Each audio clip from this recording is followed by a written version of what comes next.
Om Vedanta Siddhanta Niruktiresha Brahmaiva Jivaham Sakalam Jagatcha Akanda Rupa Sthitireva Moksho Brahmadvitiye Shrutayaha Pramanam.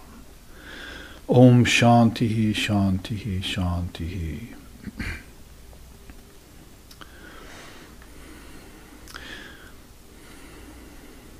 It is the apt and final conclusion of the Vedanta that all is Brahman. Time, space, living beings, and the world. Living in constant recognition of this fact is what is called enlightenment. Brahman is pure and perfect and one without a second. And the revealed scriptures are the sure and certain proof of this fact. Om peace, peace, peace.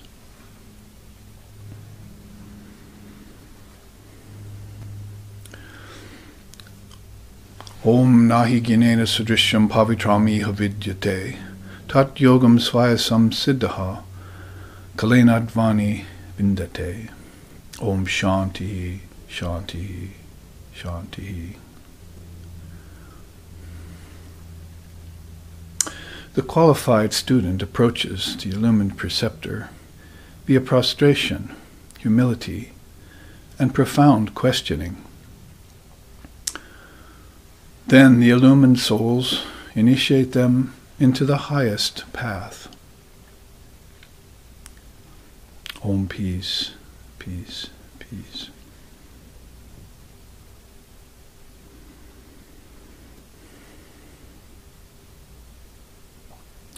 Om tad viddi pranipatena pariprasnena sevaya upadekshanti te jnana jnaninas tattva darshanaha. Om shanti, shanti, shanti. Om sahana, Om sahana vavatu, sahana bhunaktu, sahaviryam karvavahai, tejasvi navaditamastu, ma vidvishavahai.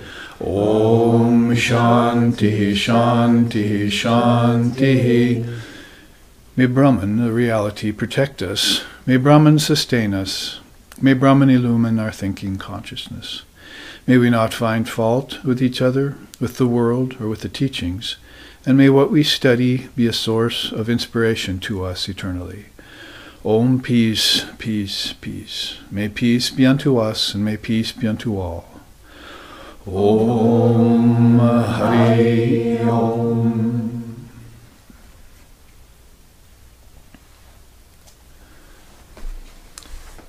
Now, as is our predilection on this weekend in Portland, and when we appear in other SRV centers like San Francisco and Hawaii, live streaming to our audience who is growing and looking on, we dip our minds into the Dharma, which is an especial facet of Brahman.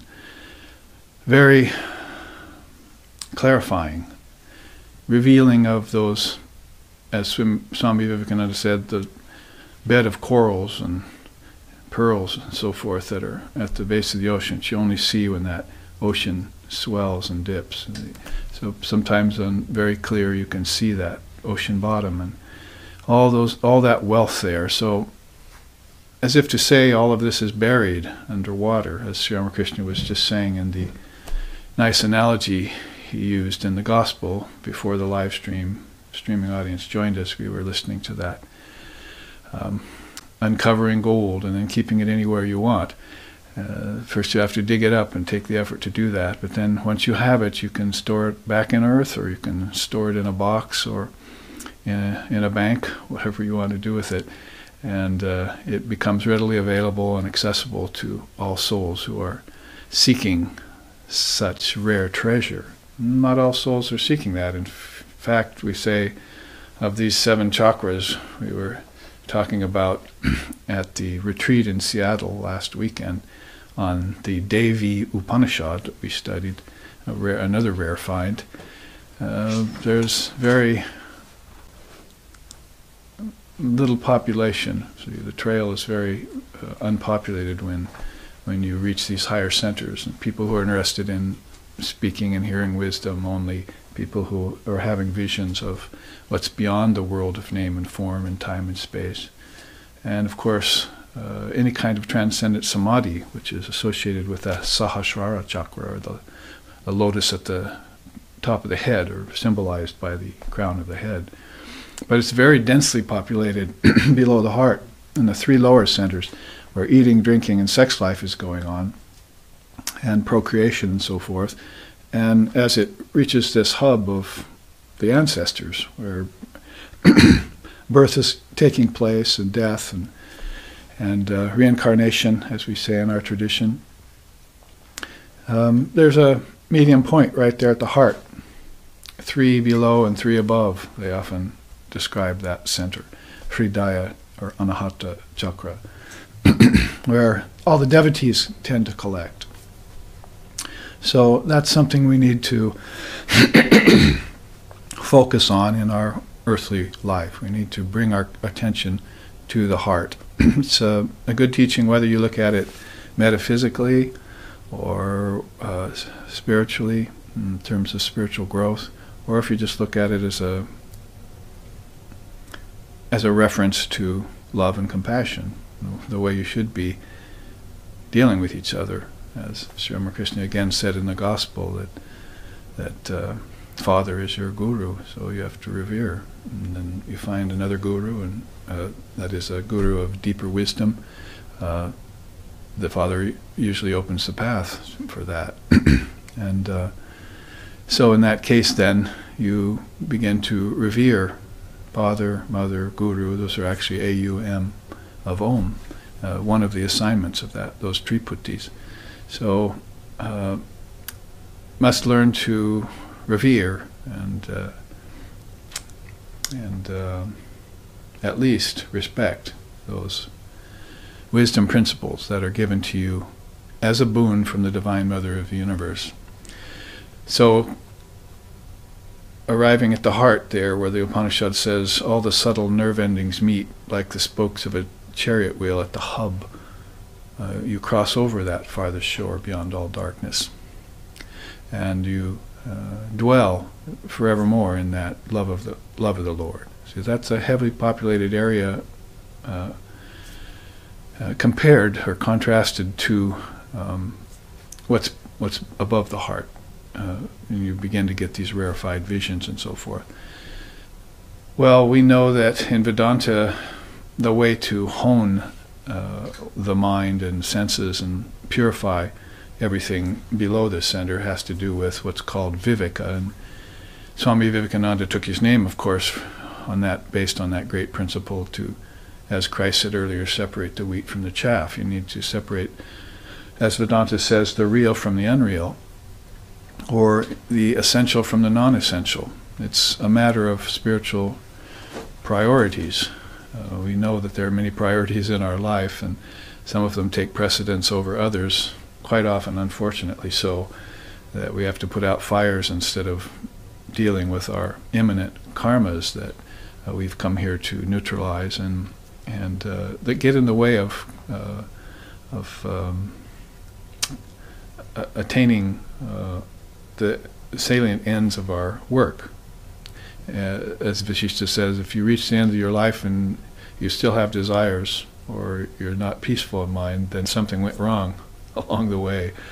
So you must check yourself then as you move through life, and make sure that peace of mind is yours for all time, and keep it in any lifetime you might take in the future. There's an attainment of sattva, or a balanced state of mind, that you need to put your mind on first and foremost, and then not lose that. That was Holy Mother saying to us, you need peace of mind first and foremost. So she wanted to make sure you never lost that in any situation or in any press. And of course, Maya, the world of name and form, will throw a lot of that at you.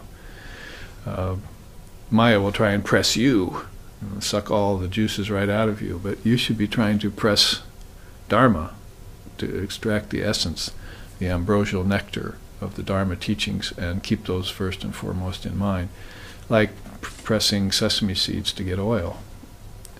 And now there's whole bottles of it, see, that are available to us on the shelves. But at one time, somebody didn't even know that much oil was available in the little seeds. So they had to get a lot of seeds together and invent a press and do all the work in order to bring that forward. So then you can see the nutritious parts of it and the elements in it. So that's kind of like they explain the Dharma too.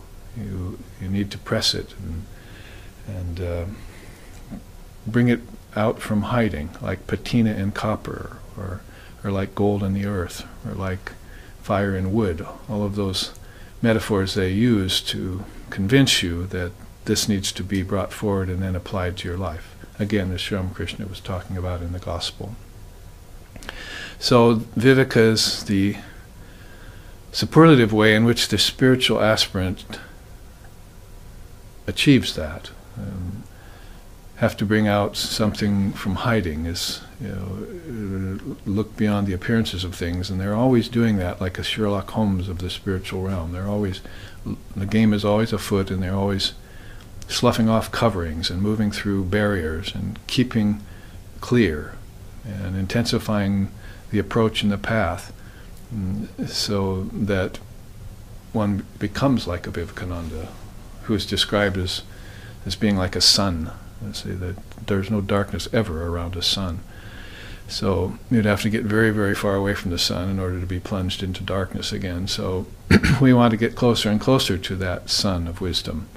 Father, the son of the Father, if you want to put it that way, Vivekananda and Sri Ramakrishna being that great couple in this day and age. So Father, Son, and then of course Holy Mother.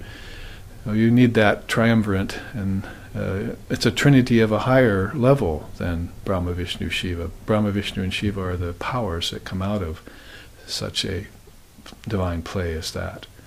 As if everything in history of the entire cycle of this world led up to the birth of Sri Ramakrishna and Holy Mother and Jairambati and Kamarpakur. And then everything that happened after that was of less significance too. It was the actual appearance of the Trinity that gave validation to everything that went before and came after. See, and then of course people need to find that out. 5 million have now in a very short time. But the salient features of a descent like that are an avatar. Well, you had that with Buddha, and you had that with Krishna, and you had that with other great souls. Jesus, but what you didn't have with Jesus was a lot of enlightened souls around him. You had that with Ramakrishna. You had 16 who were enlightened in their own right. Ishvarakotis they're called. In other words, they weren't fishermen waiting for the light to come. They were beings who had found the light already, and they were chasing after the avatar everywhere he went, from the times of Ram all the way up to present times. But in most of these other incarnations, you did not have the Divine Mother prominent. You had her either as a consort, or you had her behind the scenes, like in Judaism and so forth. So you wanted to bring that out, see. So that happened with Sri Ramakrishna. Came with an incarnation of Mother Kali, Mother Saraswati, Mother Lakshmi, Sita. You are the Sita of our age. Look at the new Jai Ma music video that's coming out in a few days, and you'll see that beautiful song about it. So this is where Divine Mother herself took a form, not as a consort only to the avatar, but to a divine attendant whose divine attendance came out of her. She's in her own right divine reality as Chit Shakti, as the Mahashakti of the age. So it's a very unusual manifestation you have here, and Sri Ramakrishna used to describe it as a musical band that came into town and played, set up right where it came in, played. And the people that were just happened to be right around there heard the most wonderful music they ever heard. And then everyone went running to tell their friends, "Oh, come and hear this music. You've never heard anything like it." And when everyone came running, the band had packed up and moved on to the next village, you see. So those that happened to be right there when this great manifestation of God occurs on earth, feel this powerful surge of spirituality that's felt for future generations, and is also connected to everything that went to the past. Everything else was leading up to that. And it happens in its own way every 500, 600, 700 years, like, Buddha to Christ, and Christ to Shankara, and Shankara to Chaitanya, and Chaitanya to Ramakrishna. But this particular one has been very efficacious in that, like Buddhism, it's attended by absolute nonviolence in its way that it emerges, you see. And it staves off materialism and ignorance, and brings out shelves and libraries full of Jnana Yoga wisdom that will clarify the human's thinking process, the human being's thinking process, readily available in all sorts of languages. Now, we've never seen things like that happen in the past in any incarnation.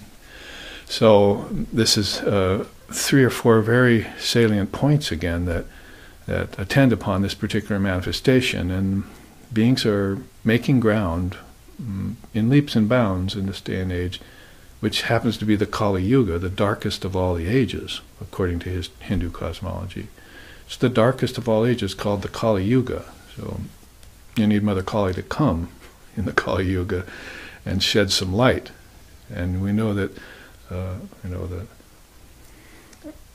the darkness is always the thickest before the dawn, as they say, you see. So this dawning of Upanishadic wisdom and the bringing forth of great teachings like that, uninterpolated by time, because they were never written down. They were only recited and memorized, as I was telling you last week. I hope that all of you pick up the scripture and read the first sloka, and then stop, think, memorize it, put it into your mind as letters flowing like molten gold across the interior of your mind, and put it down and just have it forever and never have to pick up a book again. You'll eventually develop the great ability that Sri Ramakrishna had of hearing something once and never forgetting it again. Whether it be a song when he was a child in Kamarpakur, where all these sadhus from different walks of life and different sampradayas and different ways of thinking came together at his village, you see, and set up their little dooney fires and then just talked about God all night. They were wandering sannyasins and avadhutas and every other kind of enlightened being that India has shown so many of.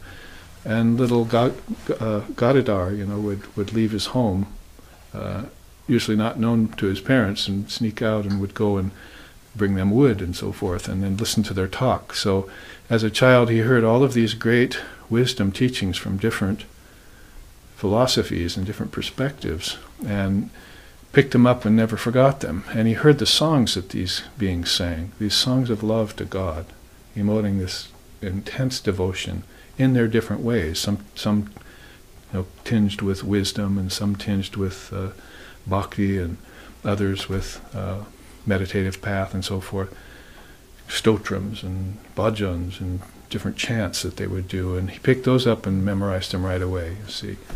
And eventually, of course, because of his stature as an avatar of the age, he had this immediate recall. He had this mind that was steeped in all the wisdom, the Sanatana Dharma it's called. And so it immediately, even through the thickness of the curtains of Maya that happen to every being when they're born on earth, penetrated through that. See?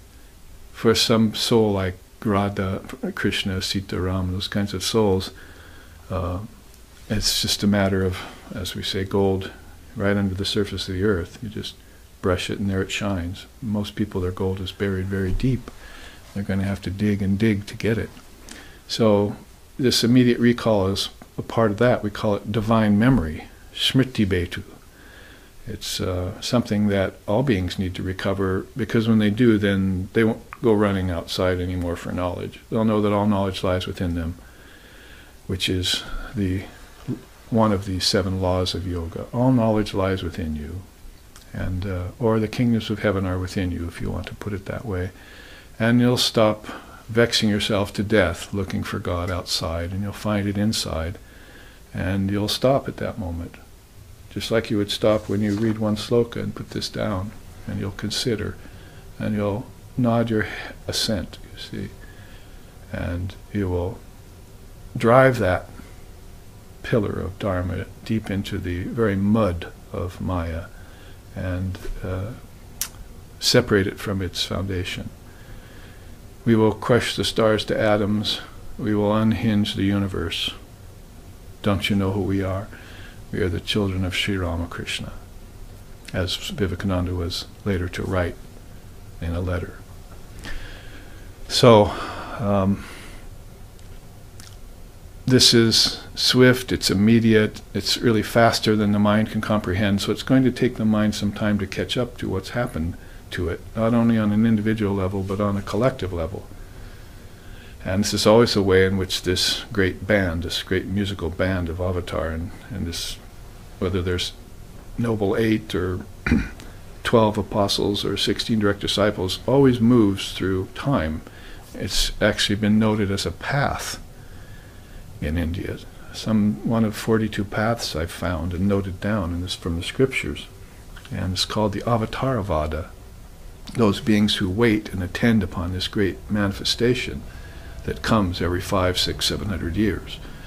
And will be ready to move when it moves into relativity, from reality into relativity.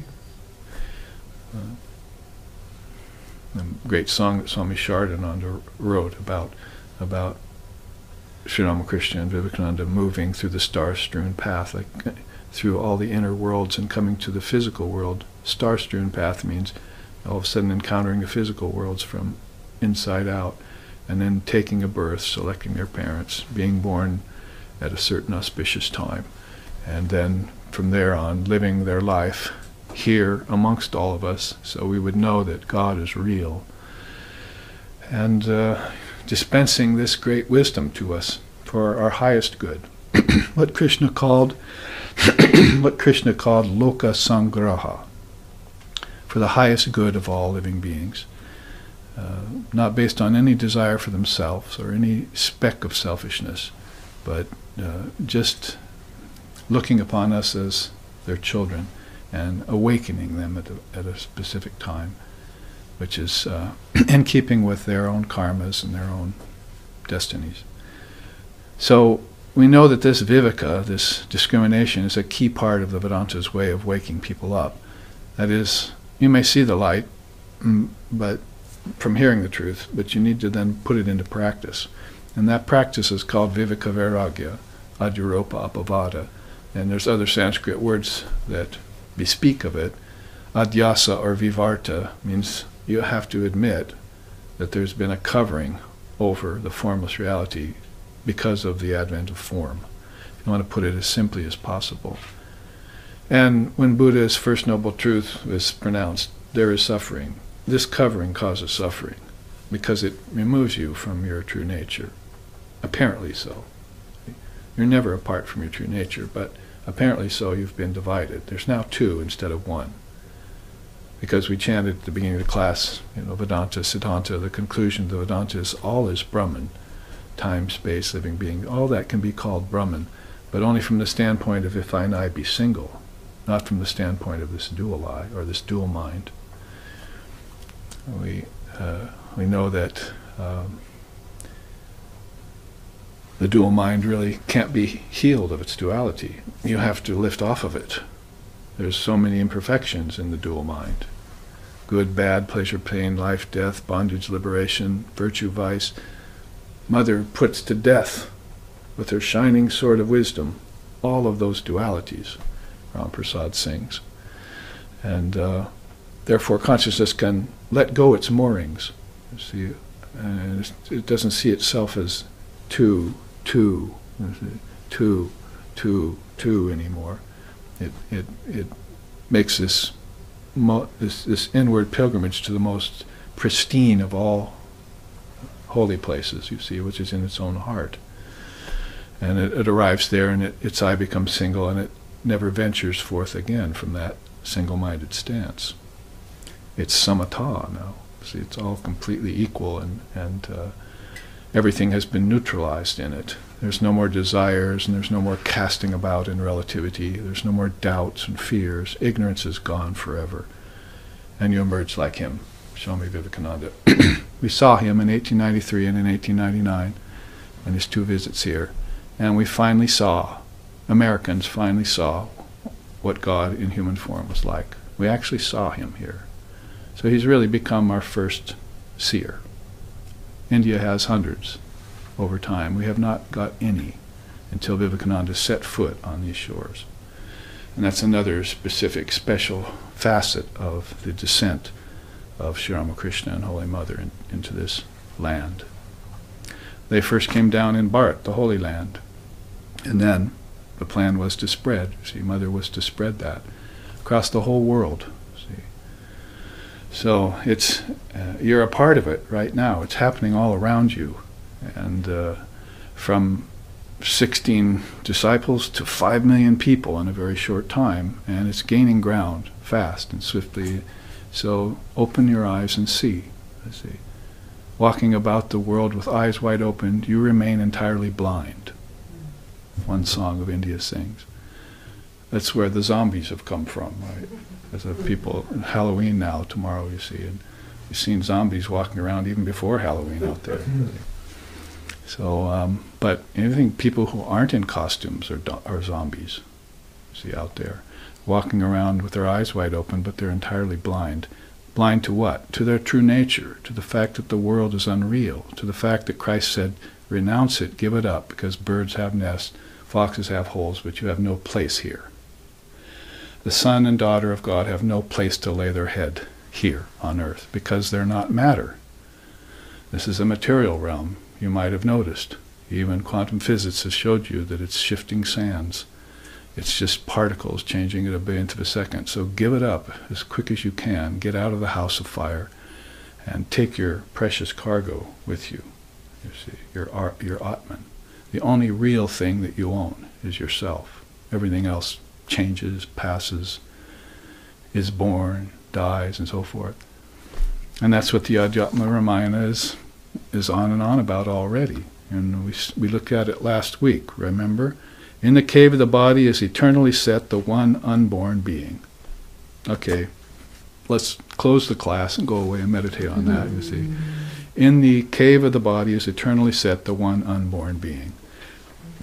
I put it down and I think on that, I memorize it, and the next time I meet a soul who's a kindred soul, because my name is Babaji Bob Kindler.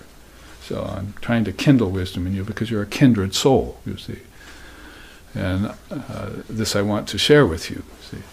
So you next time you meet a soul like that, then you say, oh, the first sloka of the Adhyatma Upanishad says such and such. In the cave of the body is lodged this one unborn soul. That's its first words. It has to impart to you. Then the earth is his body, though moving within the earth knows him not. Because the earth is insentient. If you think nature is sentient, the 5 elements can't know you. You have give birth into them, you see. They have come out of you. Kingdoms of heaven are within you, so you've brought them out. So that's why, in that sense, they're yours. In another sense, you can't grab onto them because they're changing particles, so you shouldn't try and possess them. But you should know where they've originated, you see. The water is his body, though moving within the water knows him not. Who is him? The one unborn. The fire is his body, though moving within fire knows him not. The air is his body, though moving within the air knows him not. The ether is his body, though moving within ether knows him not. The mind is his body, though moving within the mind knows him not. That dual mind. The intellect is his body, though moving within the intellect knows him not. The ego is his body, though moving within the ego knows him not. The mind stuff is his body, though moving within the mind stuff knows him not. Mind stuff is thought, in case you're wondering. The stuff of the mind, like your mind got stuffed with a lot of things, see? Like a turkey at Thanksgiving, you see. And that stuffing is your thoughts. Your various thoughts are in there. You should probably try and unstuff yourself once in a while. Empty the mind out. And restuff it with this. The unmanifest is his body. Though moving within the unmanifest knows him not. That's the void, to most people, unmanifested. We don't know that all of this is the tip of the iceberg, but we don't see the bulk, because it's below the surface. The bulk is where all of this has come from. See, the iceberg gets its tip from the bulk, basically. And that's its foundation. So the unmanifest is all of nature in a formless form, in a seed form. And you see that in deep sleep every night. You go into the bulk of the iceberg in deep sleep. And there's where all the seeds are for all these beings to water and bring them forth in the morning. See? Good morning. Well, let's see here. Is it, or is it a good and bad morning? Is it a good, bad, and mixed morning? See? That's what I think when anyone wishes me good morning. So I'll have to think about that one for a while. I'm going to go around telling people, good, bad, and mixed morning. Wake up and smell the kali. So in that way, we discriminate. That's viveka. We always keep that on vigil. You never go out the door, Swami Vivekananda says, in the morning if you're in a foul mood, because that's karma, asking to be born. You know, Krishna says in the Gita, you never do any act in slothfulness or in restlessness. So you keep yourself in balance and you do acts from there, and so no karma accrues. Or if karma does happen to you that day, you see it clearly and you destroy it before that night in your meditation. See, like mano na buddhi na sharira indriyam tanmatram bhutani na bhutapanchakam aham kritas chapi, and so forth. I dissolve mind, I dissolve intellect, I dissolve thought, I dissolve ego, I dissolve my five senses and the five elements, air, earth, fire, water, and ether, back into my true self. And as I do, all the impurities that lodged there during the day go with it, and they get dissolved. And I emerge the next morning saying, it's an excellent morning. Not just a good, bad, mixed morning, or a good morning. It's suprabhatam, you see. It's like the dawn of effulgent light to you, right? And that's going to continue on forever. Darkness doesn't affect the sun. The sun never knows night, see. It's perpetual light, and it's self-effulgent too. It's not like the moon that borrows light from the sun, but it's got its own light. Thank you very much. Svayam Jyoti, it's called in Sanskrit. Self-effulgent. Anything that's self-effulgent you can rely upon, you see, for millions and millions of years, even physically. What to speak of the eternal light of consciousness that dwells within you. So, the unmanifest is his body, the imperishable is his body, but the imperishable knows him not. So everything that is born, lives, and dies in cycles doesn't know the Atman. The Atman knows it. God is not in the world is in God. And that's why you are the detached witness of all of this, of all your births and deaths, of all your bodies.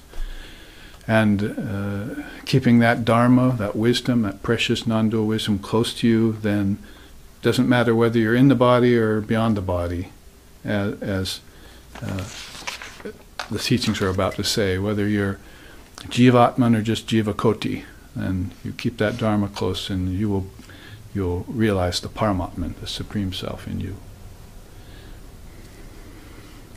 Death is his body, though moving within death, death knows him not. He then is the inner self of all beings, sinless, heaven-born, luminous, the soul Narayan. See, that soul divinity is like the way Sankara, Nacha prana sango, navai pancha vayu, navasapta dhatu, nava pancha koshaha, navakpani padam, nacho pastapayu, Chidananda Rupaha Shivoham Shivoham Om. And Nadvesha Raga Nadvesha Ragao Name Loba Moha Medo Naiva Me Naiva Matsarya Babaha Na punyo na papam, na sokyam na dukyam, na mantro na tirtam, na veda na yagyaha. He goes on saying, I am not the prana, I am not the 5 vital breaths, neither am I the 5 elements of the body, nor its 5 sheaths, nor hands, nor feet, nor tongue, nor organs of acts, or organs of voiding. I am Shiva, I am Shiva. I have no loathing, I have no liking, I have no greed nor delusion. I am not the desires of the mind, nor the objects for its desiring. I am Shiva, I am Shiva. I am not right or wrongdoing, virtue and vice. I am neither pleasure nor pain, nor am I the mantra, the sacred place, the Vedas, or the sacrifices. I am not the act of eating, the eater, or the food itself. I am Shiva, I am Shiva. And he goes on in some 6 verses like this. I usually sing you the 5th verse. I have no father, I have no mother. I have no death because I was never born. So this is the mental perspective, the unique and singular mental perspective of a realized soul, who is not taking any guff from Maya whatsoever. No veil can be drawn over his eye. See, what to speak of these 2 eyes? So he is living in a state of living liberated condition. That's called Jivan Mukta. Everyone else is walking around like zombies. Their faces melting and so forth. They're jivakotis. They're identifying with the individual soul. But this great soul is the supreme soul. He sees the same in all. See? Nor liking nor loathing. See? Is living in that non-dual state of mind all the time and is keeping that as the balance, as the pole star of life. You remember the last sloka of the Devi Upanishad we studied in Seattle last week? The very last thing I read you. O pilot of my life, right? Remember? Retrieve me ever from the ocean of suffering. O pilot of my life, O pole star of my life. My teacher used to say that all the time, Swami Sheshananda. And he was offering flowers to the altar. Sometimes when he was talking on the podium, he would say that, and make that the pole star of your existence, and lead me from birth to death, from the illusion of birth and death to the highest reality. So in that way, we take both the ultimate truth and the exemplars of it as our guides. And Adhyatma Upanishad then is reminding us to do this discrimination process. And that's very well outlined right here in the synchronicity of the iti-iti and neti-neti way of looking at things.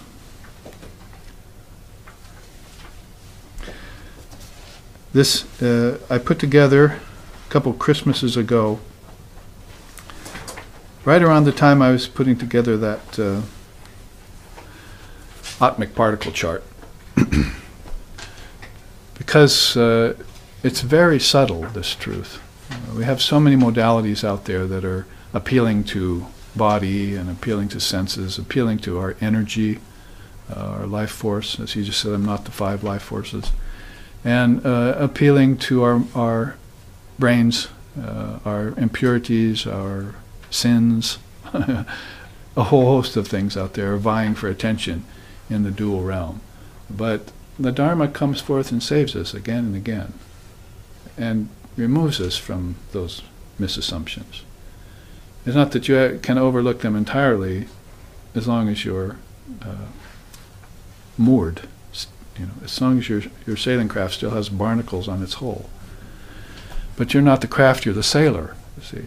So you remove that, and you move into the state of freedom that is your true nature. Moksha, mukti, kaivalya, satori, nirvikalpa, sampragyata, fana, beatific vision, whatever you want to call it, that's your true nature. And there are some souls out there, yes, in an unpopulated region, that are living in that, even here in the body. Jivan Mukti. They're living, liberated souls, but they're embodied, Jiva. They're liberated while in the body. And I found a few of those in my life, and they were entirely different in contrast to the other 99% of the population that are clogging the pathways of the 3 lower chakras, clogging it. I'm not just saying that to be funny, I'm saying that because Lord Kapila mentioned it in the earliest times in India. He said there are 2 paths, pragbara, dams. He said there's a dam that's blocking souls from entering into this chakra. And he called it samsara pragbara. So when Buddhism came along thousands of years later and borrowed the term samsara from the Sanskrit alphabet, it had already been well known that beings were in samsara. They were in cycles of birth and death without knowing their true self. And there were times of darkness that came when they didn't believe that they could get off that cycle. And then denser darkness, Mishra and Tan-Mishra, let's look at that in a minute, where times were so thick with Maya that they didn't even know they were on a cycle to get off in the first place. And that's what you see here in the zombies, see, at Halloween. They're not only do they not know there's a way off, they don't know that they're on a clogged up path. And if they did come to find out they're on a clogged up path, they'd probably still want to wear their costumes, you see, and go about masquerading. Misery loves company. So, how to explain? You don't strew pearls before swine. You help liberate those who are ready for awakening, spiritual awakening. And even there, those who seem to be ready quite often will abandon the path and jump back into Maya.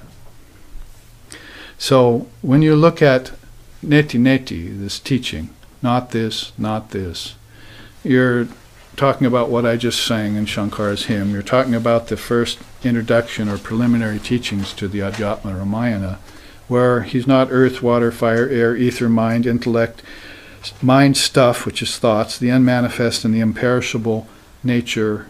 He's not any of that. See, that is, you are not any of that. You're this eternal Narayan, see, used in this word, and in Shankara's, I am Shiva. You're the witness of all this phenomena. Om Brahmanandam Paramasukadam Kevalam Jnanamurtim Dandvaititam Gagana Sadrisham Tatma Shari Laksham Ekam Nicham Bimala Sarvadi Sakshi Bhutam Bhavatitam Triguna Rahitam Sadgurum Tan Namami. Swami Sheshananda used to recite that almost every day. So Sakshi Bhutam is the witness of all that phenomena, ever and always. And therefore, it will be the best guide to get you out of it when the time comes for you to awaken. So, in that whole preliminary teaching that we looked at last week, we comb it again. You see, we rake it up again, and getting rid of all the impurities and make sure we understand what beings like this Rishi of the Adhyatma Upanishad and Shankar and the Nirvana Shatkam are telling us from time immemorial, from thousands of years before Christ to 700 AD, in Shankar's case, and the mention of neti iti. So you see there, if you take that first quote, when the human being realizes reality, parabrahma, in formless samadhi, the mentally projected phenomena of name and form in time and space disappears, demonstrating its ephemeral nature. So there's grounds right there for you to exercise viveka. If the fully awakened soul should return to embodiment after knowing the non-dual truth, however, the entire world reveals nothing but Brahman. So you're walking around, and you have jaundice. You see, you're seeing everything yellow. Right? That's how the realized soul sees the world once he's been in samadhi. It's like, he didn't have any glasses of discrimination before he went into samadhi. He goes in samadhi and he finds these nice yellow tinted glasses. You see, he puts them on, walks back to the world out of samadhi and sees nothing but Brahman. It was all yellow, you see, all the time, but he couldn't see it before. He couldn't see Brahman until he went into samadhi. And most beings will drop the body after 21 days if they go into samadhi. They won't. Yeah, I was using that metaphor at the retreat. Say you're a moth and you're flying around, right, flapping your wings, lighting on a leaf, and enjoying the sunshine and so forth. But then all of a sudden you see a bonfire. You see, it gets dark and you see a bonfire, and that's it. You see, game over. He's flying to that bonfire no matter what. Well, that's the analogy used for a soul who sees God in samadhi, who sees Brahman, who perceives Allah, you see, who catches a glimpse of Buddha nature. See, all of a sudden, there's no other way. You see, there's just one path. That's to go straight into it. So most beings will give up the body in 21 days, Sri Ramakrishna says in the Gospel, if they have that samadhi. But there are some few special souls. I was mentioning earlier why the descent of Ramakrishna and Sharda put to death time. Everything that happened up to them and everything that happened after them, insignificant. Their birth in Kamarpakur and Jairampati is essential to all of existence. Because Avatar came with a bunch of direct disciples who were illumined souls in their own right. The Divine Mother came and took a form. The universality of all religion was proclaimed. And a whole bunch of other shelves and reams and libraries full of jnana wisdom came floating out. The Dharma got manifested. You never saw this in the case of other avatars. It was needed. And she planned it right for the Kali Yuga, when the darkness is the densest. So what did they bring to you? Let's put time to death. Let's cut it down in meditation. Let's read this clarifying wisdom and immediately realize our true self again. If it takes you a little longer than most, then get a mantra. If it takes you longer than that, then do some purification. See a therapist. See. If it takes you longer than that, then work from the outside in. Get a hold of your breath, you see, and start breathing. If it takes you longer than that, where to go, you see. Try and realize that you're not the body. At least do that. That the body is born and dies and that your soul doesn't. It doesn't get born and it doesn't die. Whatever it takes, but ideally would be to open up your eyes, or this third eye, and see the truth, and the truth will set you free. Thou shalt know the truth, and the truth will set you free, if thine eye be single. So what this manifestation of divinity is telling us is that you don't need to take 4,320,000,000 years to backtrack, to find your origin. You can do it right here, right now, in this very day, on this very lifetime. And in this very breath, if you breathe equally, if you see everything in equality, if you accept the truths of all religions, if you go to the Father through the Son, see, or if you have the wherewithal, go straight to the Father. And you'll need to be shored up. You'll need to be armed with this weapon if you're going to do this the Vedantic way. It's called neti neti iti iti. So neti neti means, as Shankar was just saying in this chant I just sang a bit of, is that you need to discriminate the wheat from the chaff, the real from the unreal, the essential from the non-essential, the supreme from the relative, or reality from relativity. You need to make that distinction right away so that you can focus your mind on everything that is real and take it off of everything that's not. Because by concentrating on relativity, you begin to be convinced that the world is real. And it's Halloween and there's zombies walking around out there in costumes, you see. But the real problem is not the outer costume. The real problem is the embodiment, you see, that wears the costume. It's not telling you that yourself is eternal, perfect. ever free, never bound, is never born with the body, nor does it die with the body. Like Krishna sang in the retreat last week, those souls, those immaculate souls, are never disturbed at the time of birth, and they never die at the time of death. See? So they just witness the process, and they remain the same, with that eye open, see? Seeing everything equally. So billions and billions of souls could die in a catastrophe, and the yogi would sit there and say, bubbles just dissolved in an ocean. And if they want to come back, they'll form another form. You see, they'll take on another form. But nothing happened. Nothing ever happens. It's all one homogeneous reality, without seams, without divisions, without boundaries. And it exists at all time. And in fact, it's the only existence. And so knowing that, you never fear again. I was even speaking with my sister yesterday. She says, when I found out that my mother had passed away, and I was on the phone with one of my siblings, or one of my relatives, and said, she's breathing hard, should we try and resuscitate her? She's just passed, or, And my sister said, no, don't resuscitate her. She said, don't do that. If she goes, let her go. So she didn't want the doctors to resuscitate her. But then, in the meantime, what does the doctor say? He says, well, the doctor says that life has gone out of the body, but there's still brain activity. And that really, to my sister, meant the world. That right there removed her doubt that there was nothing after death. There's still brain activity going on when the body is dead. See? The cranial vault is still warm. See? So consciousness is abandoning the body from the outside in. First, as the Tibetans say, it's abandoning earth, you see.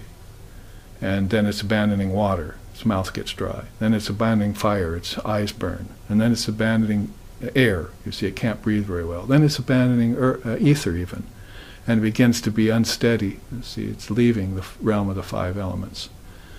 And then it's going to have to abandon the brain, you see. It's just happening in reverse effect because it was taken on in an outward way. Now it has to be given up in an inward way.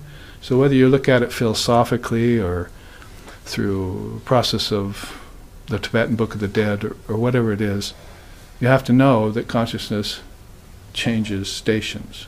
And you can prove that to yourself by simply examining your dreams and your deep sleep state, is that consciousness shifts.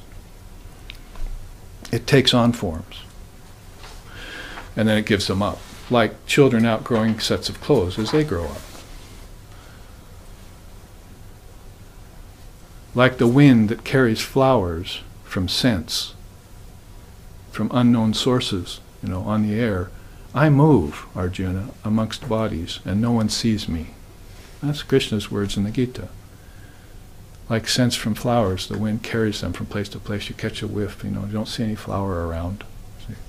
So it's very subtle to try and detect the movement of consciousness. But you have some of it. In fact, you have all of it. But you're not allotting very much of it to yourself. You're not opening up to it. You're not letting yourself breathe in it. You're not letting yourself act in it. You're not letting yourself think in it. And Maya is always, in its conventional ways, trying to trap it, you see, encapsulate it. And the soul is always trying to break those boundaries, break out of those boxes, those containers, and be its true self again. And if it sees the bonfire, it's all over. One of the direct disciples was asked once, one of Sri Ramakrishna's direct disciples, if I see the light of Brahman in meditation and I merge, will I be able to come back to the body? No, you won't. You'll probably go straight to that and merge in it. You won't have any more regard for the world than less regard for the world than a crow has for a dead carcass. You'll look at it as crow droppings by the side of the road. It will mean nothing to you, like it meant nothing to Christ and to Buddha, who gave it up as soon as they saw through it. Well, the monk will do that, the sannyasin will do that in a very swift and efficient fashion with no reminder, no remainder left over. One Swami wrote me 2 weeks ago, he said, Babaji, the world is a huge hole in the ground, give it up. But the householder needs to take care of children, you see. The mother bird needs to take care of the eggs in the nest, so she must give it up inside. She must know that she's living a dream and then go on with the motions, you see. Never forgetting the Dharma, which is going to keep her in cognizance of the reality of the whole situation. Absolute reality. And will keep relativity at bay always, you see. So if you wanted to do that in neti-neti process, you say, I am not the 5 elements. That's neti-neti, which is just here in the first opening of the Adhyatma Upanishad, right? I'm trying to connect this for you so that you won't have to refer to it anymore. You can put it in your mind as a teaching and keep it there. You don't have to run back. What page was that on again? So I am not the 5 elements. And iti means the 5 elements exist in me. So many people do this process, but they never do the affirmation process. They'll do the negation process, but they must also it must also end in fullness. Purnamadaha, Purnamidam, Purnat Purnamadachyate. It all has to end in fullness, fullness, fullness, after you realize the emptiness, emptiness, emptiness of everything that's made of matter. The fullness is that underlying substratum upon which matter can make its appearance. It's the stage upon which the dancer moves. So it's the thread upon which all the pearls are strung, Krishna said in the Gita, and we had that in the retreat last weekend. It came up in the Gita teachings when we were chanting the Gita in the morning in Sanskrit, and we read it in English, you see, with the tambura background. And we found out that all of this is strung on me like rows of gems on a string. See? I don't have to go to the Gita to look that up. All of this is strung on me as rows of gems on a string. When I heard that, it was just a perfect metaphor for the Atman, you see, stringing everything together, but nobody ever sees it. If it were to break apart, which is of course impossible for seamless consciousness to do so, then everything would fall apart. Pearls would go down the register, you see, you'd lose them. So what gives the world its beauty? What gives everything its connection? What makes you remember yourself when you wake up from deep sleep instead of everything starting over and being random? What is that connecting power that pulls everything together? Even the laws of nature. What to speak of the laws of nature, the laws of inner nature. That is Sadashiva, Ishvara, Kalas, Kala, Niyati, and Raga, you see, attraction, right? Raga. What makes everything love itself, you see? What makes the child love the mother, the devotee love the guru, the duck love the water? Is it love itself? It's the power of attraction. And you'll get over that when you realize the self. You'll be beyond all of that, you see. Even death, you'll be beyond it when you realize the true nature of yourself. You'll realize that the love is inside of you, like the musk is inside the musk deer's navel. You'll quit running around looking for it, and you'll stop, and you'll realize, I am Atma Brahma. You get the connection? I am Atma. Adhyatma Upanishad, you see. This self is Atman. And it's unmoving, unborn, undying, and I must realize it in this very lifetime. And put an end to all this nonsense that's being perpetrated on me through the 24 cosmic principles. So I will first start with the 5 of them, and I will say, I'm not them, and they are in me. I'm not in them, they are in me. If I feel I'm in the 5 elements, then 5 elements are born, see, they grow, they contract disease and decay, and they die. They're constantly cycling. Nature's constantly cycling through the 6 transformations, through the 6 billows, Buddha called them. Birth, growth, disease, old age, decay, and death. So I don't want any of that. Someone comes up in the street and says, I've got a new way of thinking. We are all one. You're one with nature. Oh my God. Get thee behind me. Why would I want to be one with nature? Nature's one with me. See? But nature knows me not, because it doesn't have any sentience to it. I've been attributing sentience to it all this time, and it's been my folly to do so. All of this has come out of me, and I am. And there is no other but I. That's why I have you practice Mount at retreat, so you'll quit looking at each other's personalities and reacting and responding, and just go about, at least for 2 or 3 days of your life, thinking that we are all one Atman. See? Indivisible, unborn, undying. So, to jump ahead a little bit, what is the first doorway to yoga? Control of speech. Be quiet and destroy darkness by seeing oneness everywhere. Point well taken, I hope. First doorway to yoga. Yoga means union with yourself. See, settle down. Shut up.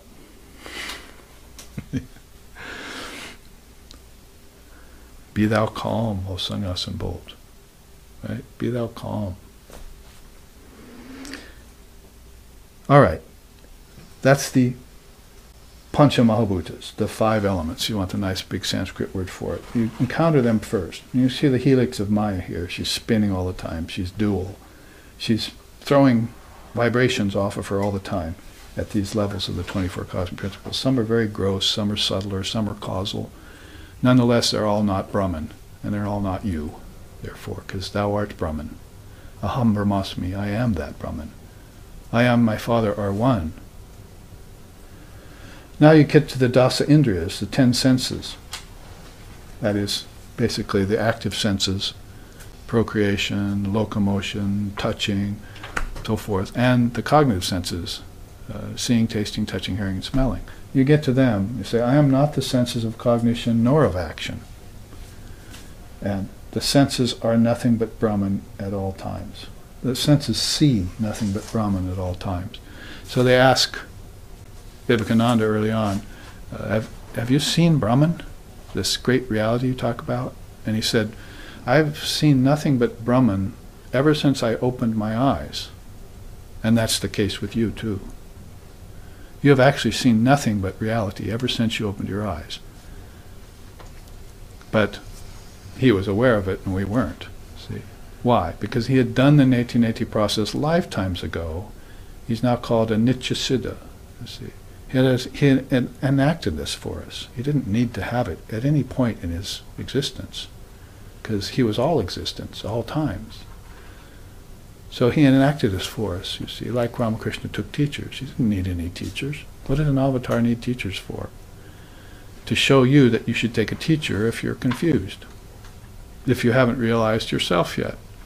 First thing you do, if you're an adept soul, born here in the body, is run for a guru and get initiated.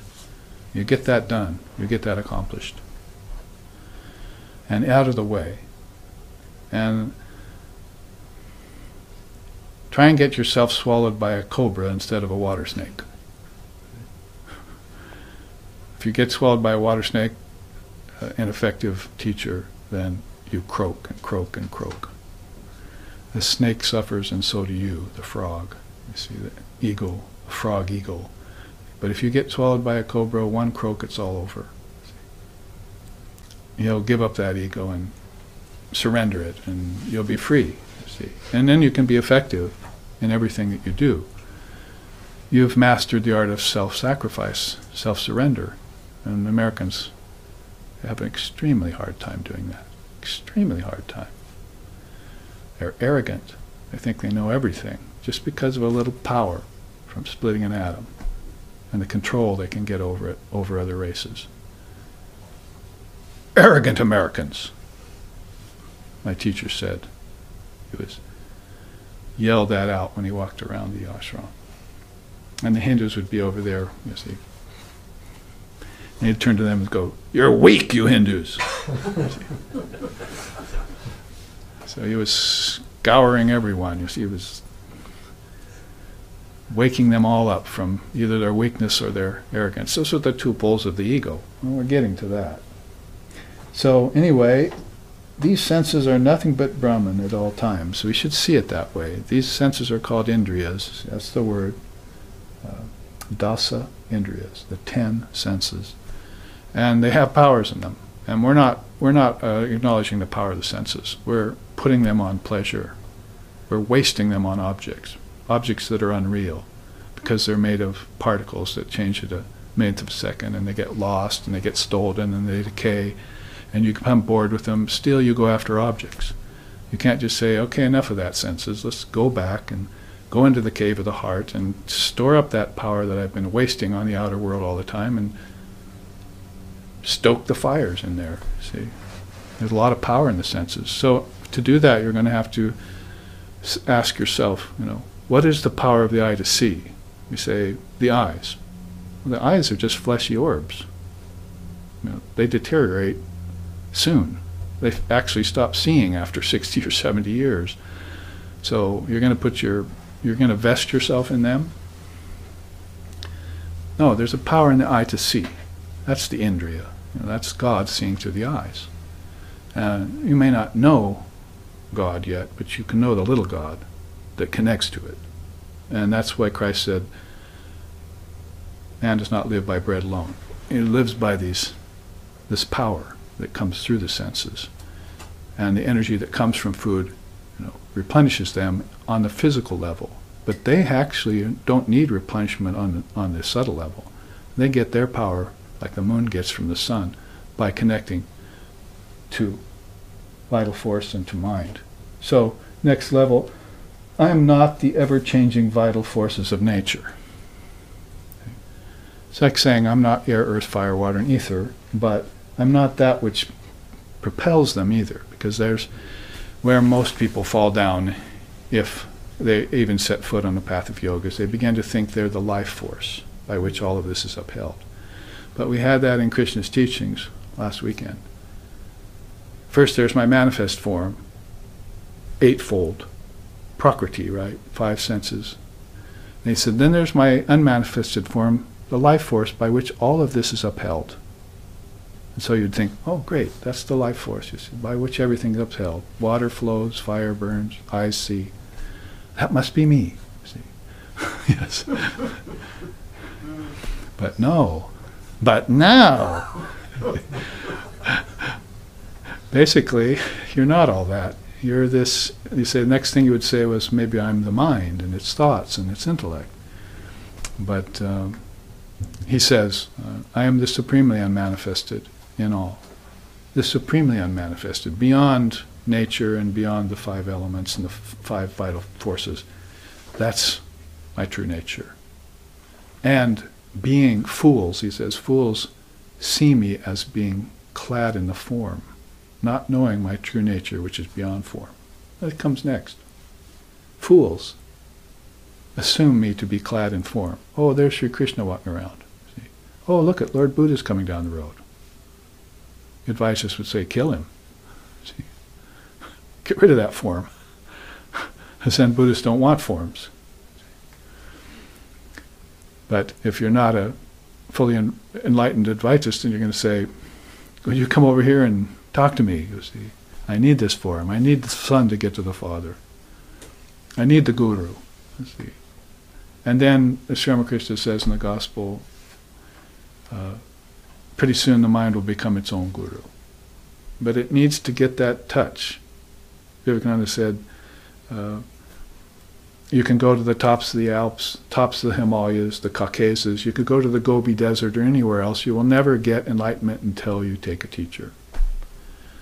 And followed it up by saying, books and temples, vain thy search. You cannot get enlightenment from anything but another soul. And that's why even the Nityasiddha Vivekananda, eternally perfect, took Sri Ramakrishna as his guru. To show us, we need to take a great guru, and the bigger kind of snake it is, the better. Kundalini snake will finally even absorb the cobra. And that's the snake of Kundalini coming up the spine, you see. That's going to even absorb all gurus. Absorb all avatars into the formless reality. See. That's a vision of that's most beatific of all. See. That's I and my Father are one. Well, you see, I could just go up there and show you the neti-neti process, and I could just show you the iti process, but we're going up by degrees. Now you get to the 5 vital forces we just talked about. I am not the ever-changing vital forces of nature. When you're practicing neti-neti, you affirm that for yourself. And then over here, the spin of the helix, you see, the insentient life force exists for the sentient self. That is, nature exists for me. I don't exist for nature.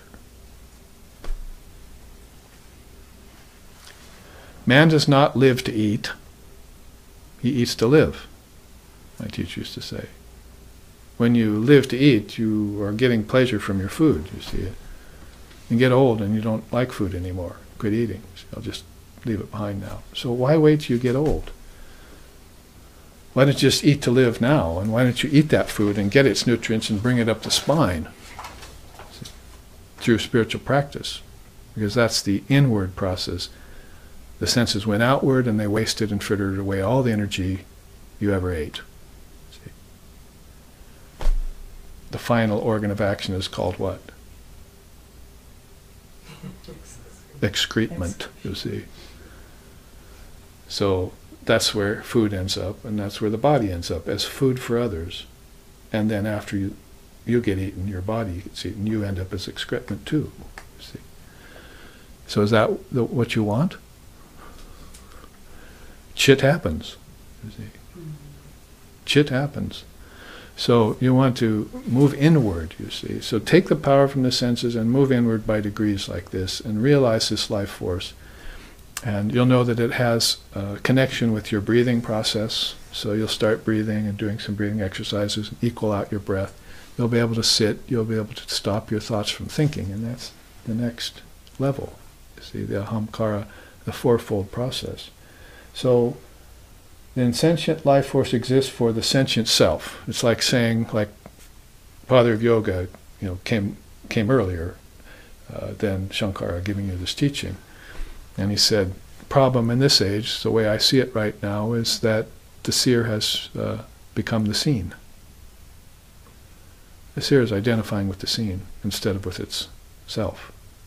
In other words, objects have drawn it out. Now it thinks it's the object. It's like I just said, like Sri Ramakrishna mentioned, if you follow the senses outward for too long, pretty soon you think the world is real.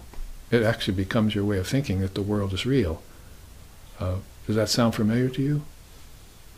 Because the zombies are walking out there thinking that they're walking on real earth, and they're breathing real air, and they're drinking real water. But all of those is like a man running a race in a dream.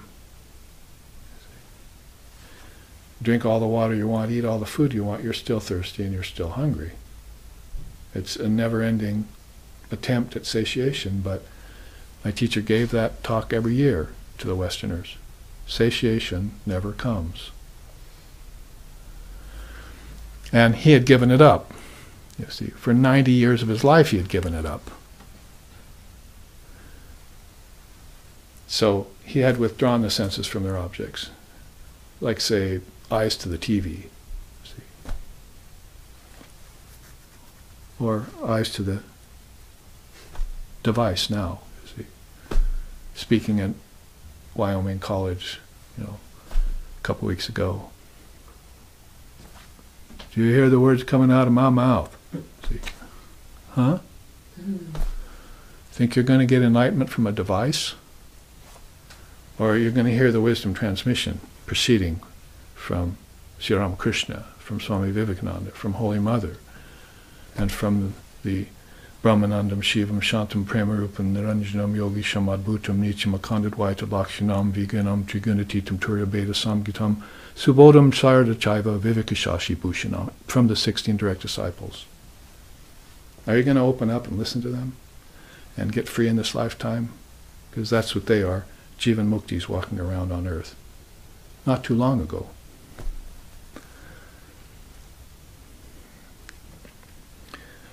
So you'll never experience that if you think you're the 5 elements, 10 senses, and the vital forces. Man does not live by bread alone. There's something higher in you. There's something higher than the senses.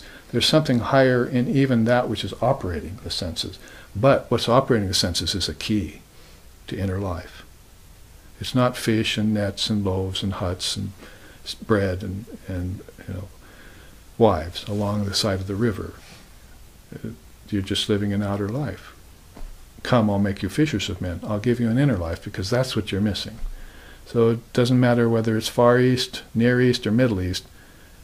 This religion that we know of come from the East, and we have to, as Westerners, take it up. Vivekananda told us that when we said, oh, well, we don't have anything like that here. We're not raised in anything like that. So he said, well, the sun may have risen in the east, but it's supposed to set in the west. See? So here, I'll give this to you, this precious Vedanta, the greatest thing of anything that's ever been, the precious Advaita. I'll give this to you, and remake yourself in the image of the Spirit with it. I'll check back in 1,000 years and see how you did. Because he sits for 700 years at a time, Holy Mother said, in his causal body, in Brahmaloka, and just short of merging, and keeping his eye on all 7 other lokas outward. See? Keeping his inner eye open. And looking out, like you should do. If you can even sit 7 minutes like he sits, you'll be enlightened. To speak of 700 years.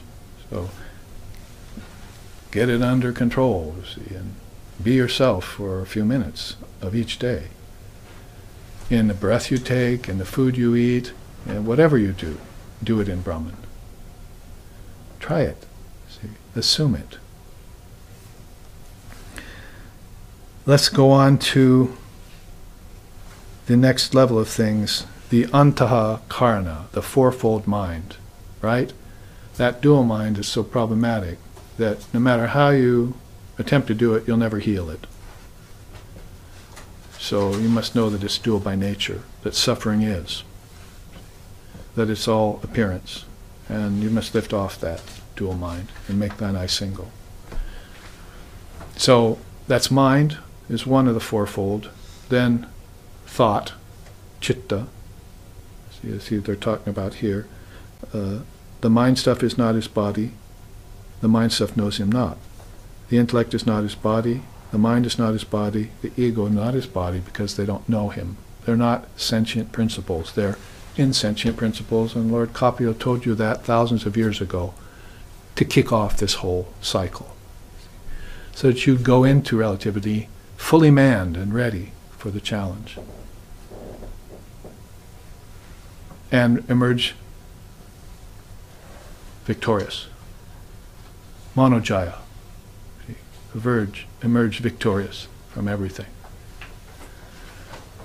And be conscious as you walk, you see. Like the guru cow told the disciple cow, as you walk along the path of life, don't forget to eat the roses. So you need to be there, present every moment. So, not the mind, not the birth.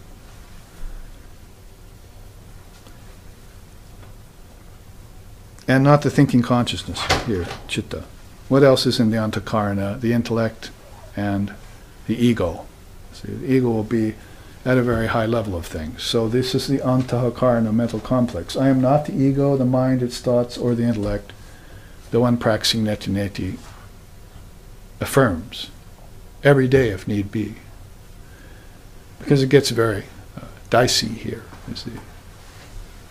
Intellectuals will think they are their intellect, you see.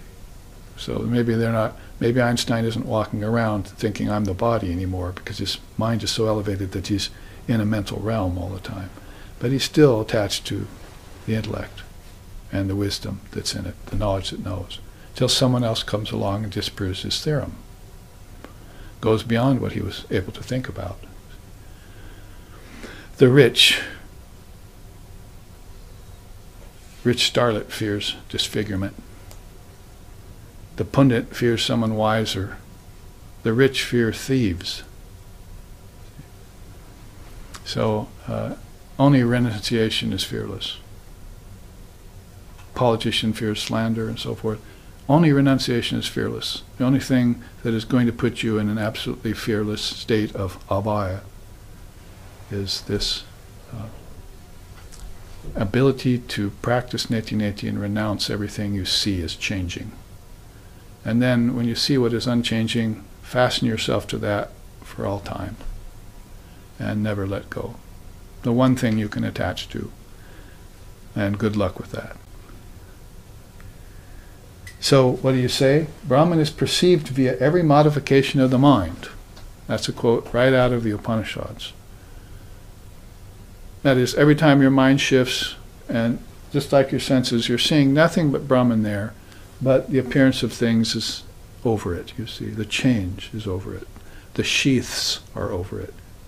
The coverings, the false superimpositions, all over it, shifting with it.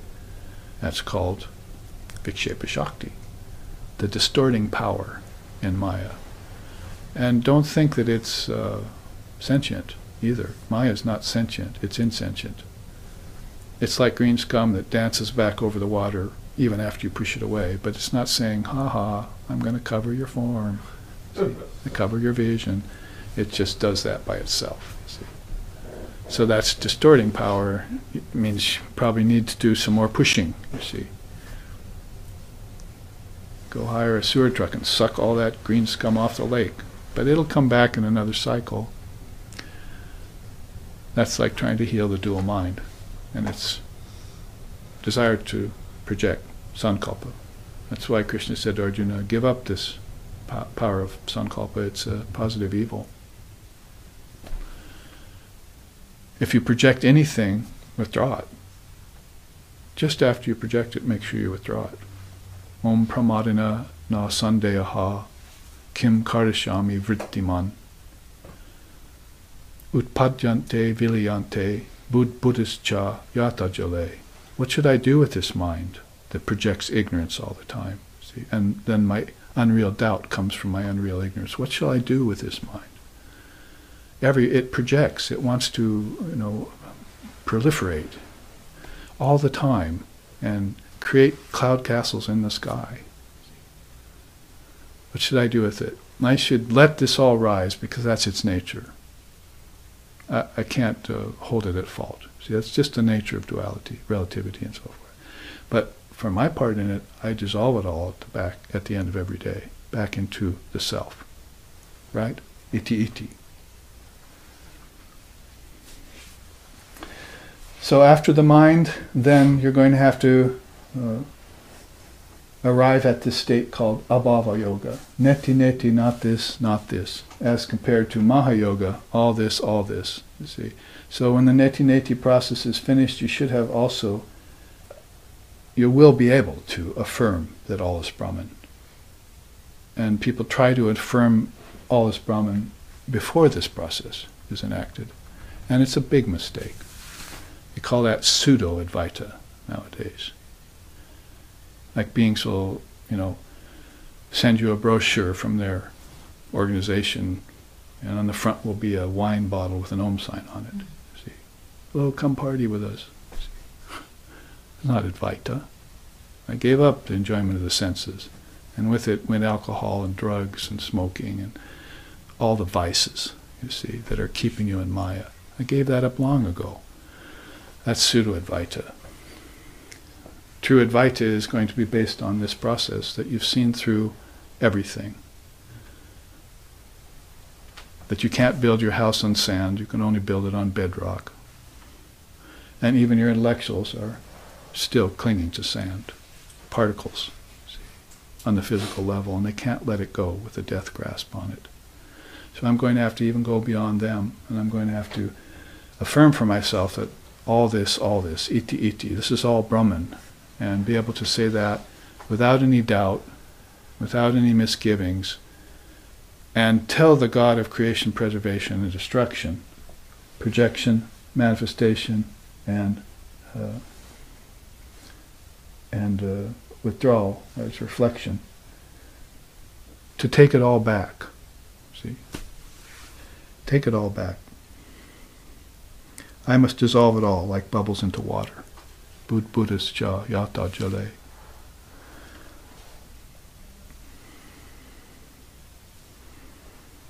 This has pretty much covered the 24 cosmic principles, and like we said at retreat last time, emptiness or fullness, what should I go for? Because abhava is a very, very high state. You might think, well, it's not quite iti yet, but there are many souls who prefer it. Emptiness, that is shunyata, or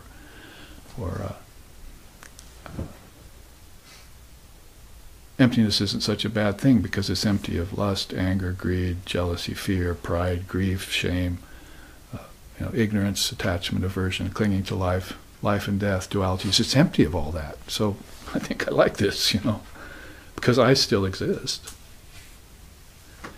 You can deny the existence of everything, but you can never deny the existence of the one who's doing the denying. Swami Sheshanandaji used to say to us. See? So you'll want to do the process, you see, and then sometimes you feel like a nut, sometimes you don't. Abhava yoga has Mahayoga has nuts, Abhava yoga don't. See? So if you want form or you don't want form, it's up to you. But at this level of the game, that is beyond the game, you can take your pick. You can come back into form as an illumined soul to help others, or you can see it all as just a big play, and you'll know everyone will awaken eventually. As that's the Divine Mother's plan, and that's the beautiful part of Vedanta that is attracted to us all, that the soul is birthless and deathless, it's not sinful, it's pure and perfect at all times, and everyone will awaken at the right time. So here we'll end our first half and return for more teachings of the Adhyatma Upanishad in about 15 minutes.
returning to you all after the break.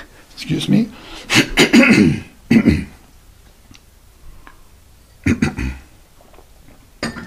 We still want to plunge into the Adhyatma Upanishad, and I want to make a formal disclaimer of apology that in these series of classes, whenever I say Adhyatma Ramayana, I really mean Adhyatma Upanishad. I've studied and taught the Adhyatma Ramayana for so long that it sticks in my mind, so sometimes I misplace the word. We are studying the Adhyatma Upanishad, and that is one of these Upanishads that are in the four Vedas, as we showed. Basically, there's this Yajurveda as one of the four Vedas, and the 51 Upanishads, 19 of them are divided into the Shukla Yajurveda, and the bulk of them are in the Krishna Yajurveda. So you see Adhyatma Ramayana right here. The ones I've underlined are the 10 main ones that Shankara commented on, which have made them really prominent and popular. But the rest are all sort of affectionately called minor Upanishads. But there's the Adhyatma there, and it's 60, what is it, 64 slokas are going to be an easy study for us as far as how much time we spend on some of the other Upanishads, sometimes even a year or two. We went through the Svetasvatara Upanishad, then the Taittiriya Upanishad and Prashna Upanishad. So all of these were very long studies, and we took our time dipping into it because there is really no hurry, because all of this lies within us. We're just actually reminding ourselves of it, and it's different facets when we go through it.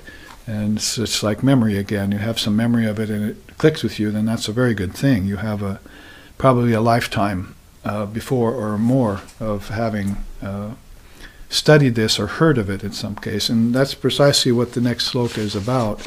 That is the sloka that we take up after the two that we studied last week. Those were, false superimposition is the thought, I am the body as well as the senses, and they are mine. But these are all other than the self. Through devotion to Brahman, the wise one should repudiate it. So, very much in keeping with the whole preliminary teachings.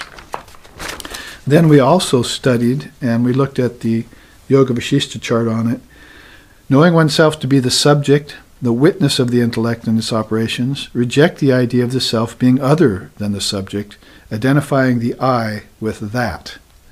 So this supreme I with that is Aham Brahmasmi, I am that. It's one of the four great sayings of India, and one of the shortest of all powerful mantras, if you will, or Mahavakyas. Those we studied with two charts.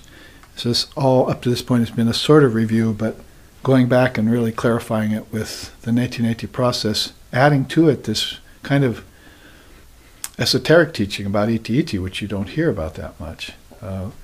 They sort of leave that to you, but they want you to do the neti very, very definitely if you're attracted to Vedanta, if you're practicing yoga, and if you're trying to refine your consciousness with a lower C, all of these tattvas in you, mind and antakarna particularly, they want you to do that, and they figure you kind of will end up at the right conclusion, Vedanta Siddhanta, that all this is Brahman because I've extracted all the non-Brahman from it. And of course we know that that's going to mean a conclusion that strips name, form, time, space, and karma off of the self. Those are overlays. And in the tradition of good morning, good mixed bad morning, we need to know that there are good overlays that need to be stripped off it too, like virtue and as opposite to vice, and happiness as opposite to sorrow. Those things are also binding us back into karma. Good karma leads to heaven.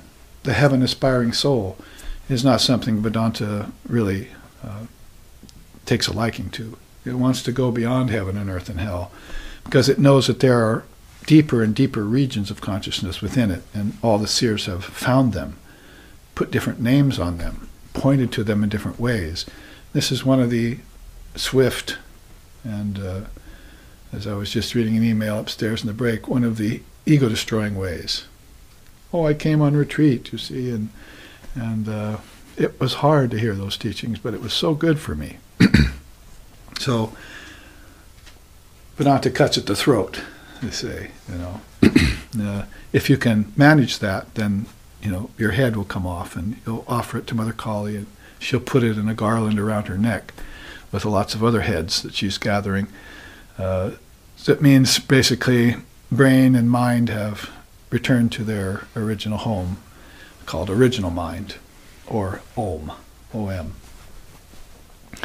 Back to the word, which was in the beginning, as Christ said.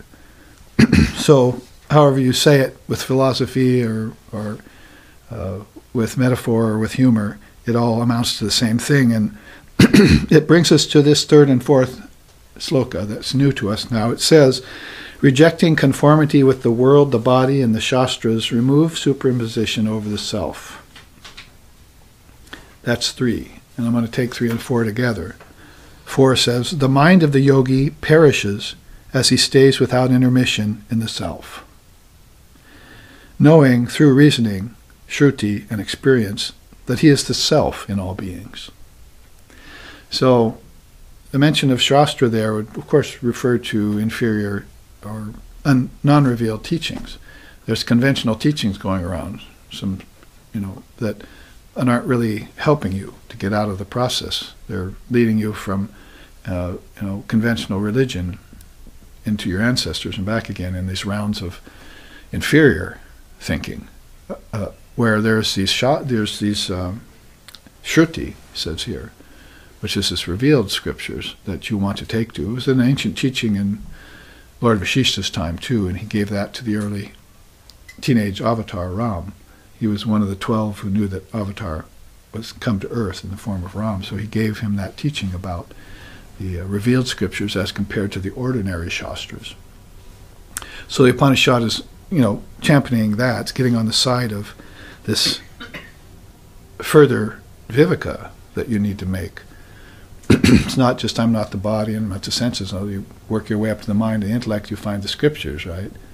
So you're going to have to apply that same discrimination there too. Well, what are the more powerful scriptures? What are the non-dual scriptures? What scriptures are telling me relative truths? And what scriptures are acting as mediums between the two? Qualified non-dualism, it's called. Because most of the teachers will teach from a qualified non-dual perspective. Like the watermelon and its seeds, kind of,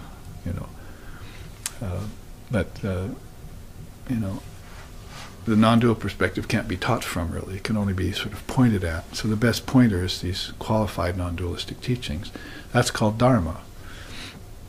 So you take the Dharma in and let it do its work. It's like Vivekananda said, I can liken that truth of the Dharma to acid. It'll burn through everything. It'll burn through light substances really fast, and the heavier ones it'll take time, but it'll go on burning.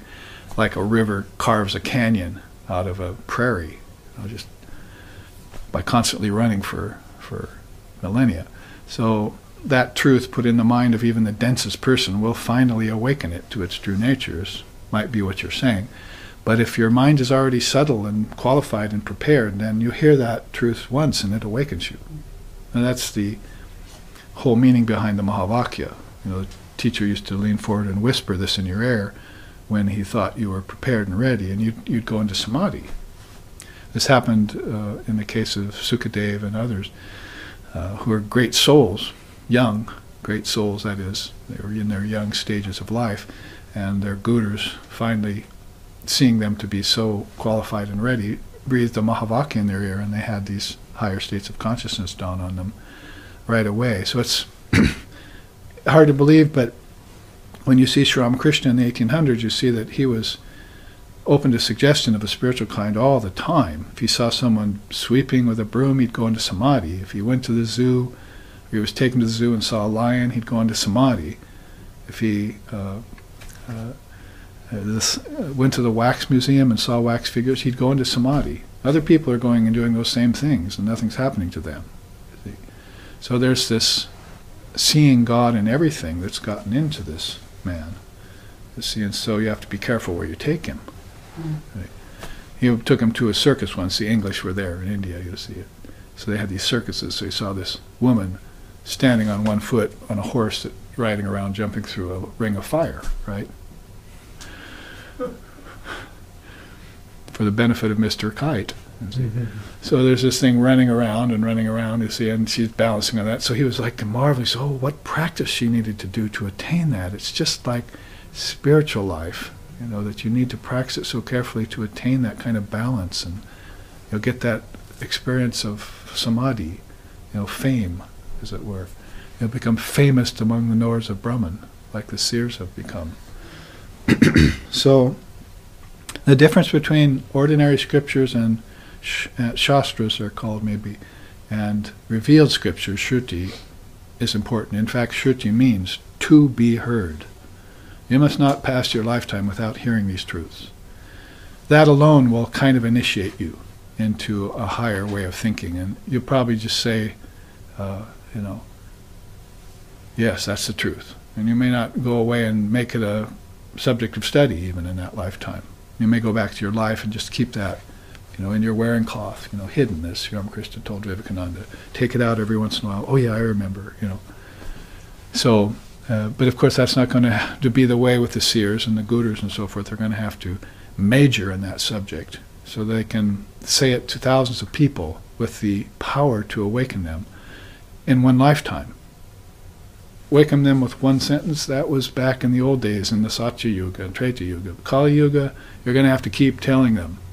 Now over and over again for years, see, maybe 20 years, before they get together on a retreat and something happens, something marvelous happens, you see. So it's all qualification, it's all preparedness, and where the darkness is densest, there has to be more attention on both the part of the preceptor and the acolyte, or the practitioner, of piercing through those veils together.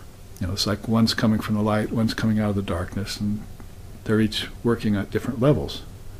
What does that remind you of? Sri Ramakrishna's story of the mother hen and her egg. See, the chick's inside, it's getting developed, it's almost qualified to come out. See? So it starts pecking on the inside. So the mother hen gets off, listens. The pecking is a bit weak still. I'll sit on it. So she gets back on it, generates heat for it, and pretty soon it's saying, it's getting too hot in here. I want to come out. So it starts pecking furiously at the inside of the egg. She hears that, she pecks from the outside of the egg. And voila, you see. So that means that there's this double force that has to work on both sides of the darkness to penetrate it. So willing student and competent preceptor, they say that's the greatest relationship in the world. It replaces mother and son, and father and son, which is so precious at the beginning, but it has to, mother and father will have to create and sustain, but the guru has to come to destroy. See, that's AUM of Om, mother, father, mother, guru. So in that way we will penetrate through the darkness of Maya, and we will become heroes. See, we will become realized souls and be able to effectively disseminate, transmit this truth to others and waken them up. That's a great boon in lifetime. Now it says here, the mind of the yogin perishes as he stays without intermission in the self alone. That's going to be a very high state that most people, even the practitioners, aren't going to attain, because they're not able to stay without intermission in Brahman. That's only going to be someone who has a lot of time on their hand and a lot of aspiration and a powerful mumukshutvam, a desire to realize the truth in this life without any admixtures or distractions in the way. So most of these beings are rishis or monks and so forth. But in India in the early time, some of them were family. Rishis were sometimes, writers of these Upanishads were householders. So they had early on heard the truth, and then as they got beyond the householder stage into the vanaprasthan stage, and maybe even into the sannyasin stage, that is forest dweller or wandering mendicant, then they began to put more and more time on what they heard previously. But sometimes one stage, early celibate student, merchant, that's it. So there's only really two castes here. And nobody's getting beyond the professional realm. You see. I'm this, I'm that. I'm a scientist, I'm this, I'm a doctor, and I'm a lawyer. So, and then even more rare, I'm an honest lawyer. So there's only really two castes there, isn't there? So it's not thinking, forest dweller. We'll have to look to our Walt Whitmans and our various people in America that went to the forest and retired. And, a lot of them liked the Upanishads. That was long before the Upanishads were even this popular, and they're not that popular today. But they were studying the Upanishads. They heard the words of the Vedanta, and that's what made them recluse. So that's a kind of a forest dweller caste being created in America at this time. But the sannyasin, good luck with that, because you're going to have to jump barbed wire fences and face shotguns, irate farmers with shotguns. And how can you wander over this land? So you create a sannyasin family like Swamiji did, that is divided into world renouncers and those who want to serve. Those who renounce the world and serve, and those who renounce the world and are done with it. That's called the Ramakrishna Mat and the Ramakrishna Mission. And the Ramakrishna Mission is the first on the scene when these calamities happen, bringing food and water filters and blankets and clothing, and working themselves till they get sick and go home and rest, and other swamis take their place. So they're always on the scene doing this, and this is what's made the Ramakrishna order not only what it is, but it's won all these governments, these awards from the Indian government and so forth. And also gained the attention of terrorists and people who are, out against the human soul. They're for everything that stands against progress, really, in the name of domination and hatred. And so this force of darkness again builds in that kind of atmosphere and needs to be penetrated through. And you can do it without even getting involved in the world. In fact, sometimes people like to work from outside of it and use the Dharma, for instance, to apply and implement, and an underground movement, like in Judea, we're the People's Front of Judea, No. The Judean People's Front is better, So even there's going to be faults and problems. But they withdraw, and if they have to be quiet and not to grant unto Caesars and take unto yourself as the Lord's, then they'll do that, because it's beginning to, if one bad apple ruins the barrel, then it must be opposite, that one good apple will be an example to the rest, So it has to work in reverse too. It's just that we haven't tried it enough to prove it. We've fallen into mundane human convention, and we just go along with the flow, Going with the flow isn't always a good thing. Going with the flow is good once you get out of that dam of souls that are bound. And then there's a river of souls that's flowing to enlightenment. That's going with the flow. Then you can apply that mantra, not before, So again, viveka, or discrimination, helps you discern this. Now it says here, they know through reasoning, shruti, and experience that Atman is the self of all beings, that they are one with Brahman. So that is shruti, yukti, anubhava. Or in other words, it's shravana, manana, nidijasana. Yeah, the three proofs of truth, quite often that's called, is you prove it to yourself by hearing the truth from an illumined soul. I mean, if you have an illness, you go to a doctor, and if you have a court case, you go to a lawyer, and so forth. So you want to know the truth, and you're not going to go to a seer or a guru? So you hear it from an illumined soul, and that's called Shruti or Shravana. Then you work it over in your mind. Like I said, it teaches you, read the scripture, do the Jnana Yoga, for instance, and memorize that and put it into your mind. Because that's going to qualify you later when I breathe this Mahavakya into your ears. When the time comes, you'll be all qualified in there. Your doubts will be gone, your fears will be alleviated, your ignorance will be about to give up, your ego about to be deflated entirely, and you can get the devil behind you. Those devils, those are really the devilish things. Get thee behind me. So when that happens, you want to be, what you're doing to prepare that is manana or yukti. It's a kind of a reasoning process of that which you heard, and taking the essence and squeezing out the non-essence. That is what's applicable to you. This means that what the Guru tells you is all true. When Sri Sharda talked about Ramakrishna, everything he said was true. He said so many true things in his life, you see. But you need to take just one or two of them and meditate on them, because that will free you. And that was the same when, was it Josephine MacLeod saw Vivekananda? Right? I heard him speak, and he spoke truth. Next time I heard him speak, it was truth again. Next time I heard him speak, it was truth again, and I stayed with him my whole life, and everything he said was true. Well, that's good for a soul who is on the scene and supporting the Dharma, you see. But for a person who wants to realize the truth for themselves, they need to select a few of those truths and ferret them out, and like you would pierce an atom to get the power. You need to pierce these atoms of wisdom and get this power. And this power will be an implosion, not an explosion for violence. It'll be an implosion for the highest good of all beings. My teacher used to say that. The West has split the atom and released a great power for violence. But Sri Ramakrishna came and split the atom of Maya and released the highest good for all beings, you see. He's paved a way back into the light. He's blazed the trail that had become overgrown through ages, resulting in the Kali Yuga.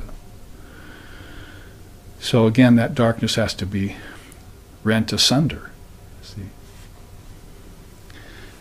So that would have to be done, hopefully, of course, necessarily on the individual level, but hopefully on the collective level, if we can get enough souls together, rationalizing and doing the mental process on the Dharma, and this is going to be very efficacious. It is not going to work to get a bunch of people together and light candles. That's never worked, and it hasn't made any change in us. See, it just shows us there's a few of us out there that can light candles and have a little sensitivity about nonviolence. But suffering is. You're never going to get rid of nonviolence. Why are you wasting so much time on it? Transcend it, and then come back and help others transcend it. This is how people get free, not any other way. Not by being wound back into processes based in duality. That's why we always sing, for instance, and very beautifully put by Tulsidas, one of these great souls. Itani vinati raghunandana se dukha dandva hamara bitauji. Itani vinati raghunandana se dukha dandva hamara bitauji. Dukha dandva hamara bitauji. Dukha dandva hamara bitauji. Dukha dandva hamara bitauji. Dukha dandva hamara bitauji. Itani vinati raghunandana se. This is my prayer to thee, O Raghunanda. So his ideal is Ram. So Raghunanda, the Skyan, the light of the whole solar race, has come in the form of Ram at that time, in that yuga, you see, Treta Yuga. So here we are, hearing one of his great votaries writing a song much later that applies to us today. Basically, I have one prayer for thee, O Raghunanda. Please cause my mind to quit perceiving duality. For Atman alone exists. None else exists. It is attachment to relativity that gives birth to the miseries of life. Can you find a more profound verse pregnant with truth and meaning than that? And doesn't it appeal to you, to your higher sensibilities? And doesn't it inspire you? Doesn't it make you want to set your foot on the path and walk it until all darkness is removed and you're one with the Father? And your teacher can whisper in your ear, Aham Brahmasmi, or Tatomasi, that thou art. And you can have the right response that ends misery and suffering for all times. Because it's attachment to relativity that gives birth to misery. See? So detach. So Tulsidas puts it in such beautiful fashion.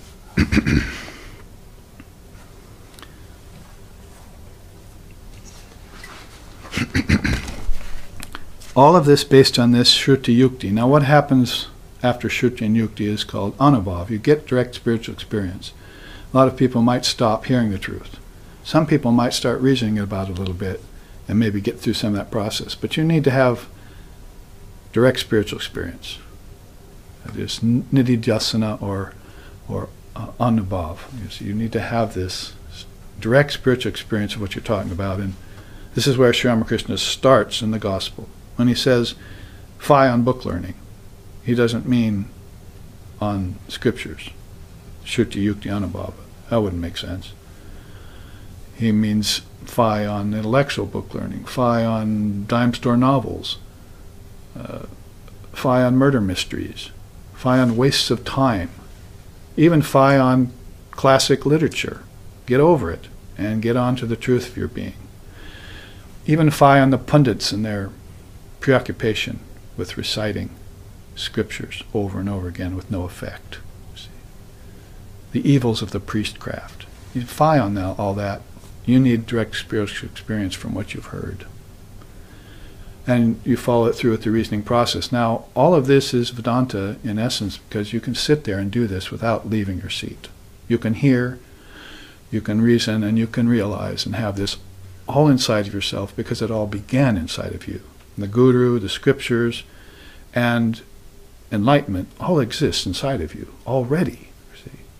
It's very important to not just hear this Shruti, but manana, roll it over and finally realize it, and then let it express itself in life. Vivekananda said that, sort of like Holy Mother in the Three Boons. You have a human birth, you have a desire for liberation and a good teacher. But without the friendship of your mind, these three don't come to much. She's seen people that had a good teacher, that had desire for liberation and had a good teacher, and they didn't realize God in the end. So in that same way, Vivekananda say, you can hear the truth and contemplate it and realize it, but you need to bring it full out into expression for everyone else. It can't be kept in books and temples anymore. So this is how far you will have to go. See, how much effort you'll have to take, like that lady riding around on a horse in a circus. Probably dozens of other good riders that competed for her job. But she got to do it in India in a circus and get paid for it. And she never got burned once by that ring of fire. She stayed unscathed by everything that happened to her in life. We hope. So, Shruti Yukti Navabhava as compared to ordinary scriptures and conformity with the world and the body. These two are very precious teachings and probably pretty well exemplified in this teaching. So you can see it. Basically, the bottom half of this chart here is what we want to look at, mainly in accordance with slokas 3 and 4 of the Adhyatma Upanishad. There you see one of my students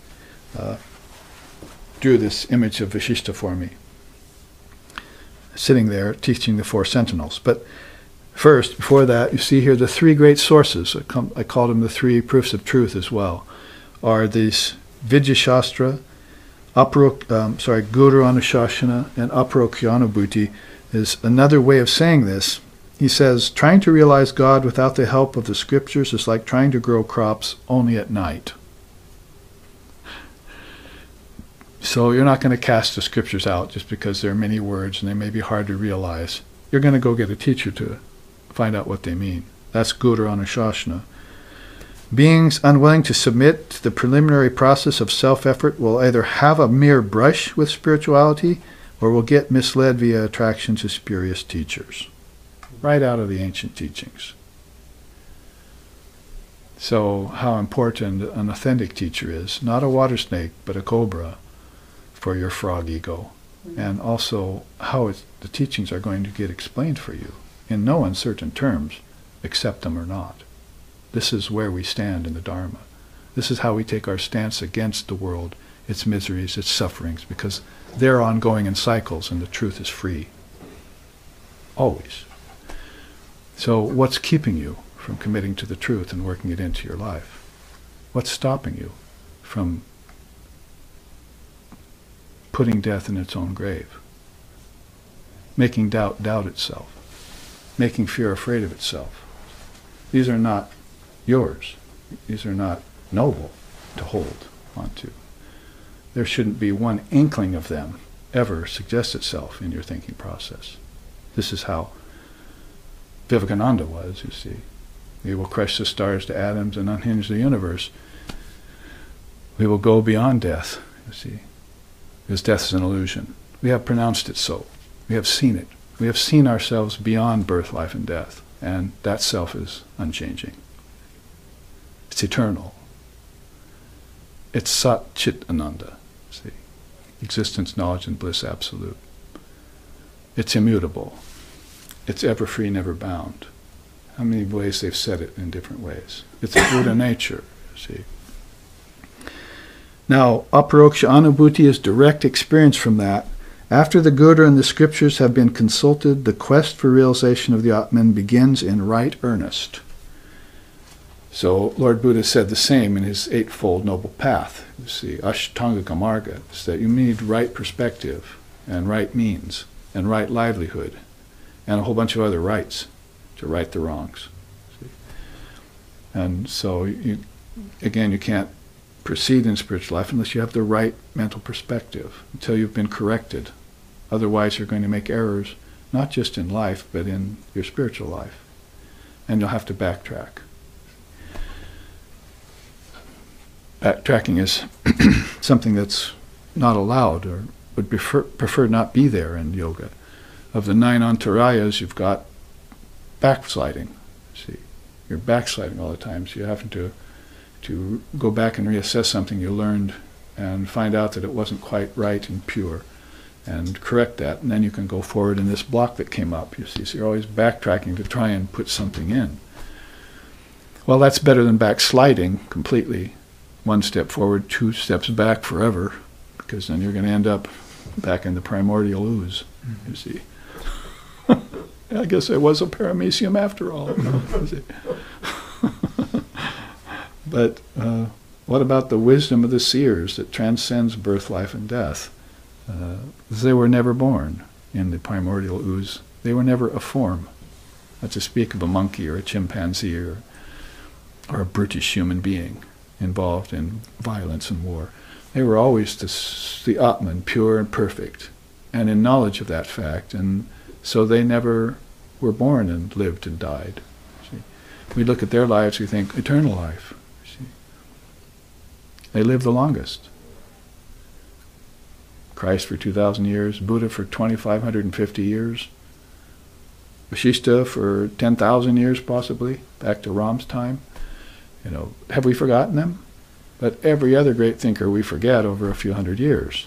So this suggests you all the time, eternal life, immortality, transcendence of death, and transcendence of birth and life. What did Christ say? Those who love their lives shall lose it. Those who hate their lives shall get it again in eternity. So you have to hate that life of mundane religious convention. And whether you're monk or householder, when that comes upon you called world weariness, then you'll get the teachings of the Guru, the scriptures, and you'll get your own spiritual experience and you'll get free. The three great sources, the three proofs of truth. See, put it and cut it any way you want. It's one of the ancient teachings of Vedanta in India. Therefore, Vasishtha was teaching it to the young avatar to remind him, you see, because Mother was lifting the veils off the young avatar, and she's going to do that at just the right time, so the most people will get exposed to the light. She has her design that's beyond anything that we can figure. Oh, Mother, you don't even know the extent of your own wisdom, the song sings.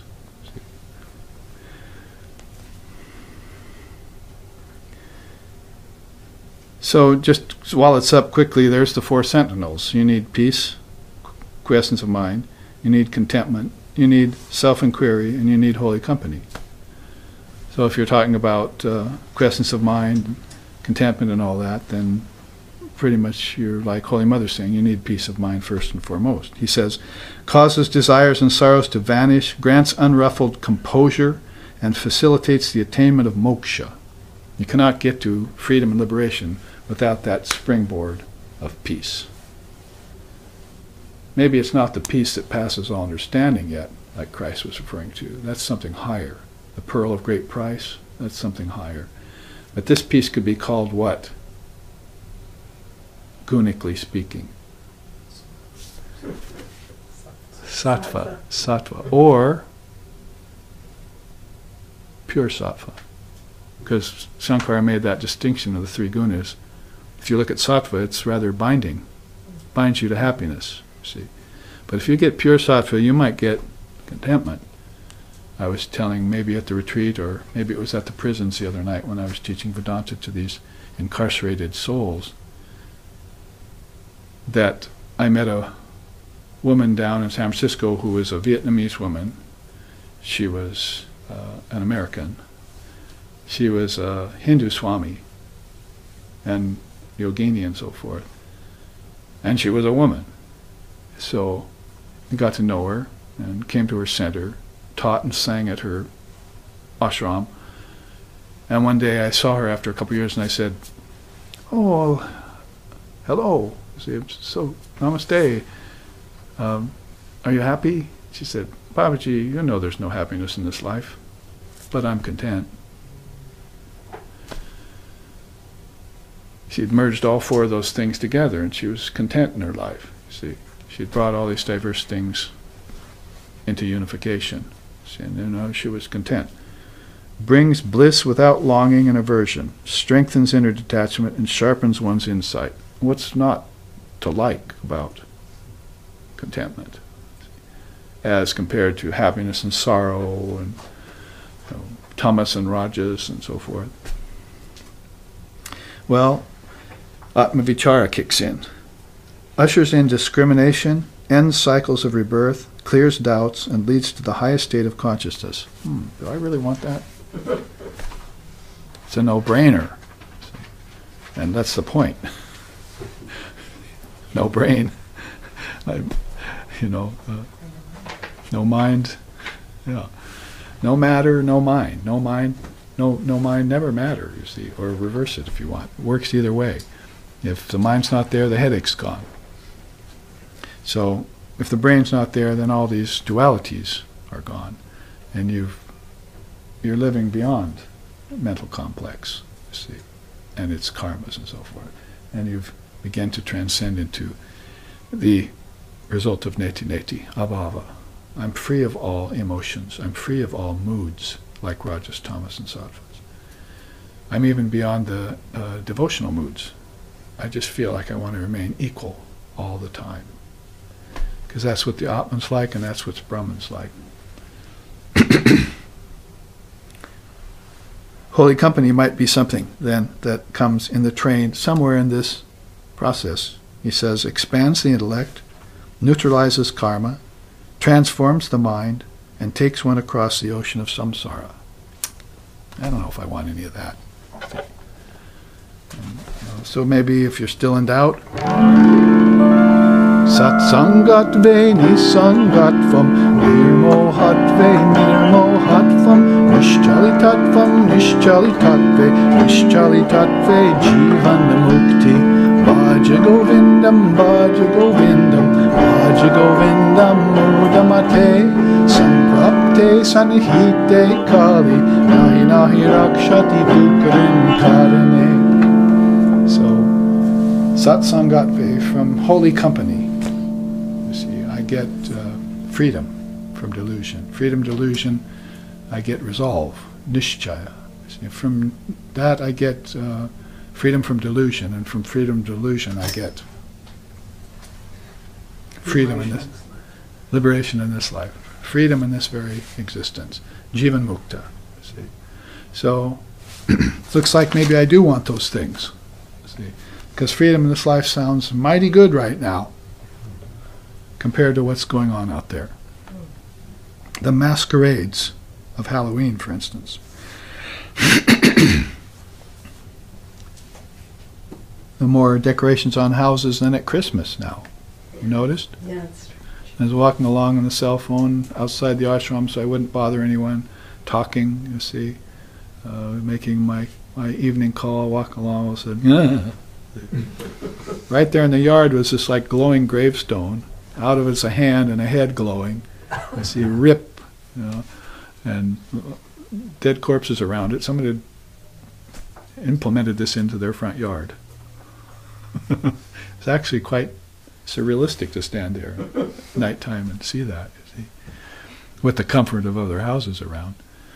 But this is all false superimposition, you see. It's all just game playing. When you come to spiritual life, you quit playing games. You grow up, and you want the higher attainments of human existence, the best it can offer, and that's going to be the Dharma, without a doubt. The best it can offer is Dharma, and with Dharma you will get free. So, Vasishtha says, after the development of a man's knowledge via recourse to these four sentinels, showers of arrows discharged at him will become like soft lily flowers. Being burned in the flames will resemble a soft cushion bed scented with rose water. The chopping off of the head will feel like shishupti, deep sleep. Disemboweling will be like the application of sandalwood paste on his stomach. And the piercing of the breast with many spears will feel like droplets of cool water sprinkled over his body during the hot summer season. Transcending all suffering, you see, and the fear of death. He will just live in his Atman forevermore. I've seen, going with a Swami in India once to remove, carbuncle on the arm, and doctor's got an electric needle. See, the Swami, I was there. The Swami said, the doctor said, do you want, anesthesia? Numb it, you see. And the Swami said, oh no, not necessary. I don't want to put that in me. You see, just go ahead, wait a second here. Now cut. You see, and didn't flinch at all. So he took his mind off the body and off the pain. It can be done with practice. Sri Ramakrishna had cancer of his throat. Someone asked him, doesn't that hurt? And he said, only when I come down from consciousness and talk to you. When you're gone, I'll quit talking and I'll go back up to Mother Kali. See, and I won't feel this anymore. So disidentification of the mind and body from pain is called yoga. We had that last week on retreat. Let this detachment and disidentification of the mind and body with its pain be called by the name yoga. See? Practice this yoga with a determined mind, he goes on. See? So my teacher, Swami Sheshananda, could recite you the entire Gita in his 90s, in Sanskrit and English both. See? This wasn't an act of, I got to sit down and memorize this. See? This is, Brahman priests can do this and more, you see, and they're not even enlightened, most of them. So you got this great soul who has got immediate recall, and it can use this on you at any time, you see, as an nepenthe, you see, as a great elixir, as a collyrium to clear the eyes, and this eye too, to open it, see, and give you the profundity and ultimate healing of the Dharma teachings. All errant thoughts are liberated in the Dharmakaya, in the body of teachings. All errant thoughts are liberated in the body of the Dharmakaya. That is, in the Dharma, the teachings. The body of the teachings. So many of them, you can't even shake a stick at all of them. So then you need this ointment right away. Smear it on the mind and the eyes. Clear up. See? Don't worry about your acme. Worry about your spiritual acme. Forget the acme. Realize the Atman. See?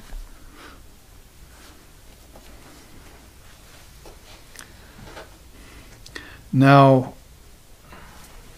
anything else about these two? Yes. And actually, let me see here. Yeah, to end this, one more quote. The study of scriptures without a guru for intellectual knowledge alone will lead one into ignorance. True self-inquiry recognizes the words of the guru in the scriptures as the supreme authority. One may place credence even in the words of a child if they are consistent with the guru's instructions and the teachings of the revealed scriptures. See? Otherwise, one must reject like straw even the words of Lord Brahma. See, if they're not in accordance with the three proofs of truth. See? And this is why India has advanced so much in spiritual life and is the mother of all religions, is because they've had not just one book and one prophet, but dozens and hundreds of each. And they've all gotten together over time and concurred with one another about what the truth is. And anything that wasn't truth, they cast out. They reasoned about it amongst very high-minded souls, and they came to these conclusive Vedanta Siddhanta, this truth. The main one being the soul is ever perfect, never bound. They never fell into the trap of you're a sinner, for instance. You're pure and perfect by your very nature. Now realize it. See? Realize it even here in Maya. Be a light among the darkness.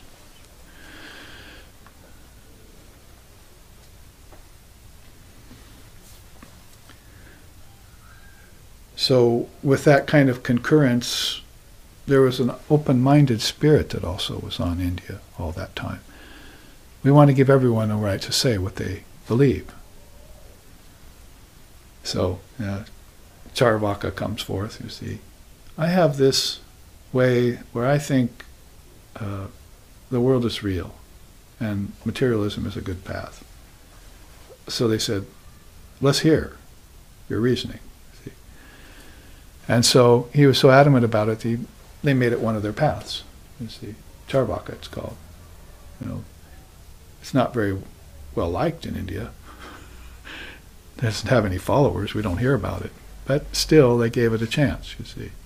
As if to say, there are people following the materialistic path, even they have a chance to awaken to higher things. Didn't we just say that everything that you see and touch and taste and hear and smell is really Brahman? So once you lift off a few veils off the senses, you'll begin to see that. So maybe you started out with the truth not knowing it. Then you realize there's something with ignorance and you stripped it away. And then you knew the truth for sure. But you were seeing nothing but truth all the time, even with the senses, even here in this very body. So, giving everything its chance to shine and lend whatever light there is to lend to this process of enlightenment, which, of course, is not a process. It's a state always at hand, but it seems like a process to the aspiring soul. And must go through that in 1880, right? That's why you must go through it. To prove it to be an eternal truth rather than any kind of a movement in the mind and time.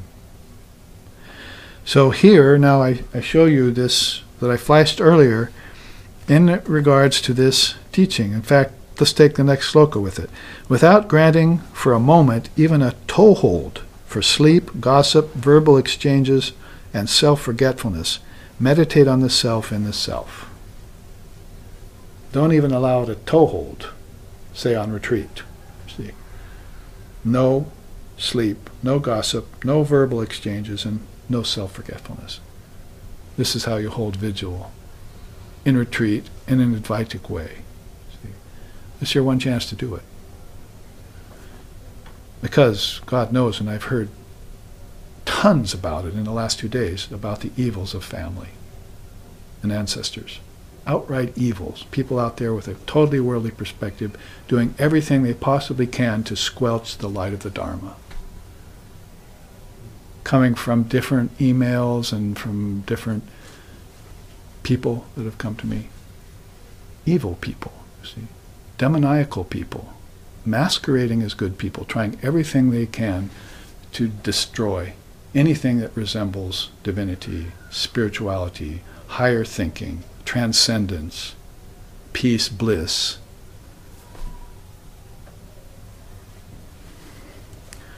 So, of course, there's no way they're going to do it. Because there's so many realized seers that always people these higher regions, and these higher regions are more real than the lower ones.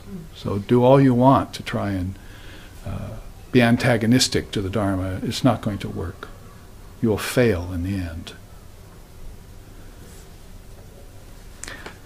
So this sloka reminds me of Shankar's doorways to yoga, how you would get up and out of a position like that, a negative mental perspective, let's call it. Let's just give them a little compassion as well, a little benefit of the doubt.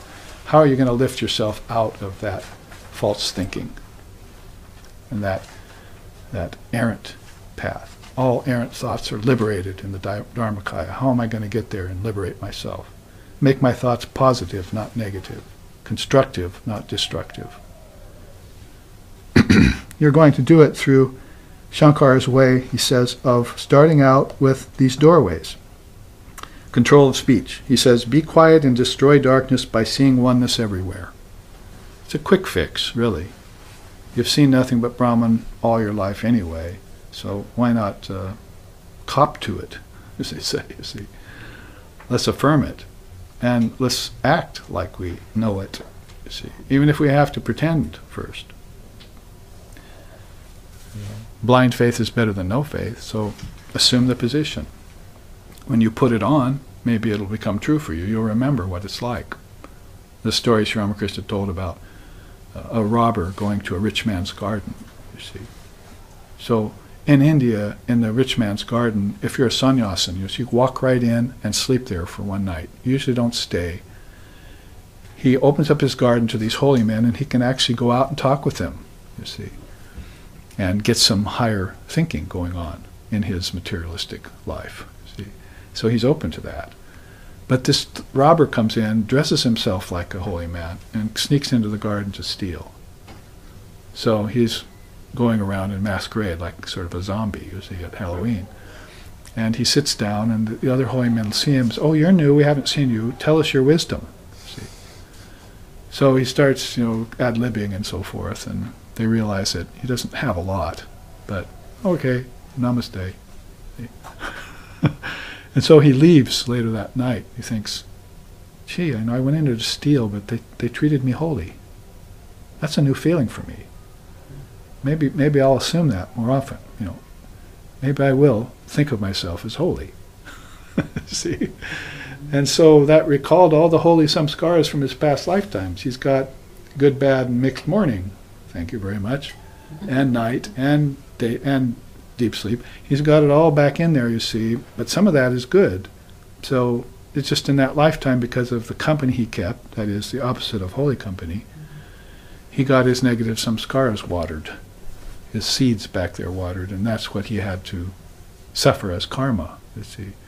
But now he starts thinking, I've got some good samskaras back there, I should bring them forward, because actually it's a lot easier to get alms. See? If I'm a holy man than if I steal. They'll feed me. I don't have to steal.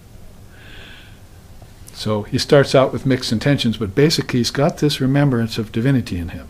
That's very important for us to see, for all beings to see. Vivekananda's idea is that if you treat the human being human, they will remain human.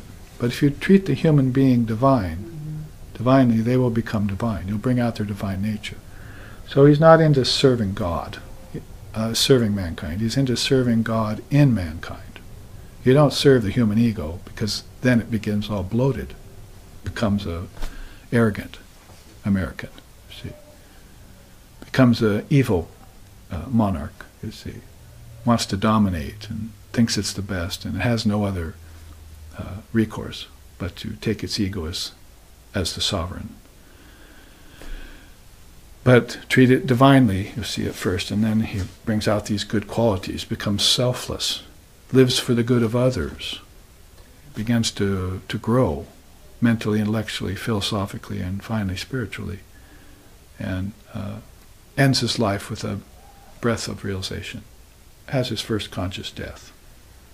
And then you'll see him on the scene in the next lifetime as a free soul, helping others. So, first doorway. Second, remain alone and practice yoga. Some of you have read my book, The Advaita and His 24 Teachers in Nature.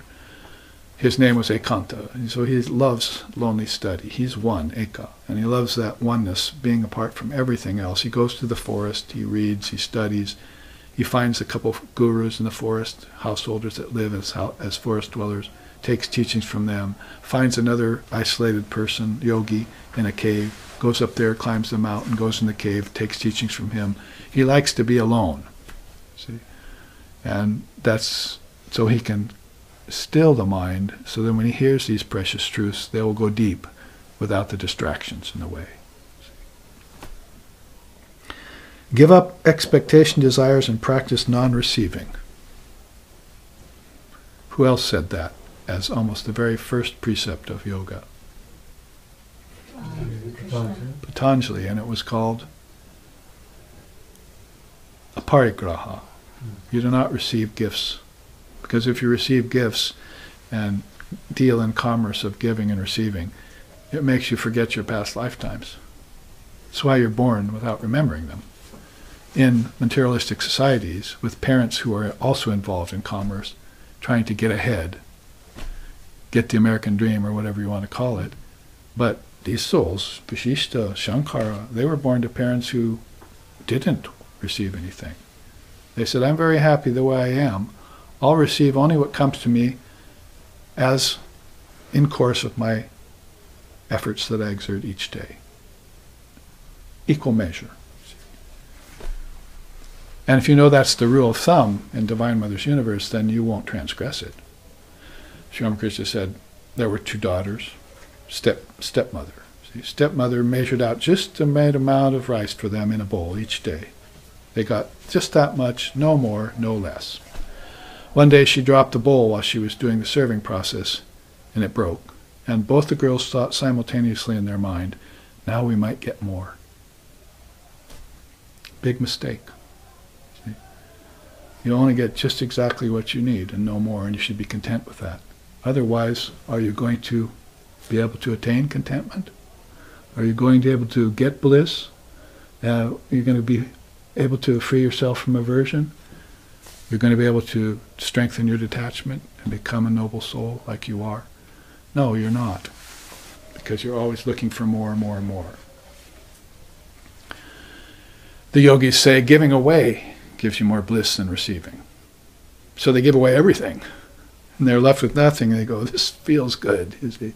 Sort of like the householder with summer, spring cleaning or whatever, you see, or moving locations, you see. Just give away everything. To the poor, to the junkyard, whatever. Put it on the street, people come take it. My God, 2 blocks away I saw as I drove by the other day, somebody emptying out their whole house on the street. Just big sign, take this. It's just junk, you know, from the cellar. It's like, sort of like giving away cows that don't give milk anymore. Oh, I'm so selfless, you see. So it happened in Adhyatma Upanishad, right? With Nachiketa's father. So non-receiving is very important. If you are a householder and that seems impractical, look at the last chapters of the Gita, and Krishna will tell you how to receive in the right manner, give in the right manner, and no strings attached, all that kind of teaching, to be in step with the station of life you're in. But basically, they don't want to receive gifts. They'd rather not. Thank you very much. Because dealing in commerce causes distraction. Now the next doorway is control of senses and mind. He says, join the word with the mind. That is, if your word comes out like an elephant's tusks, and then somewhere they start to curve and grow back into your jaw, then you've got what's called a rogue elephant. Kills villagers and goes berserk. So your words should never go out, and you should never have to take them back. They should be true, he's saying. See? So join the word with and speech with the mind. And then join the mind with the intellect, he says. That's control of thought. Then join the intellect with the ego, and you attain peace. Then join that ego with the witness. The witness vanishes, and you join the witness with Brahman. And these doorways to yoga bring you to the bliss of Brahman. And you are now free from attachment and aversion. Doesn't it sound like iti iti and neti neti that we just looked at? Now along the way, he says, the yogi, when he joins with the body, prana, senses, mind, intellect, and all other upadhis, becomes one with them. Then, by easily removing that contact, he enjoys the blissfulness which comes from giving up all things. So it's not like an aversion teaching where I hate the body, I hate the senses, I hate my mind, I hate me. See? That's aversion. That's as bad as attachment, if not worse. It's that you attach and detach at will. That's the teaching. Swami Sheshananda, who was monk for 70 years of his 90-year-old life, who was initiated by Holy Mother, said that. He said it's not, at first, yes, you have to practice some detachment if you have inadvertent glomming on to things, selfish grasping, Lex Ixon used to say, and to describe that as our founder of SRV. So basically, it should be that you attach and then detach at will. Doesn't it sound like let them rise and then dissolve them back into the mind at the end of the day, let them rise the next morning, dissolve them back into the day. Suprabhatam, say in the morning. No, it's not good morning. It's the dawn of perpetual enlightenment morning. Another quote at the top, only by that meditation that is free from all doubts does one realize the self in nirvikalpa. Otherwise, other thoughts will enter into the unstable mind, which will then get mixed up with them. That's that admixture that you don't want. See? And it results in good mixed and negative karmas that are the binding property. So what does it remind you of? Om Shatagunam Vidyan Mananam Mananadapi Nidijasam Lakshagunam Anantam Nirvikalpakam. That's basically what he's saying there. Om Shatagunam Vidyan Mananam Mananadapi. You have to remove doubts.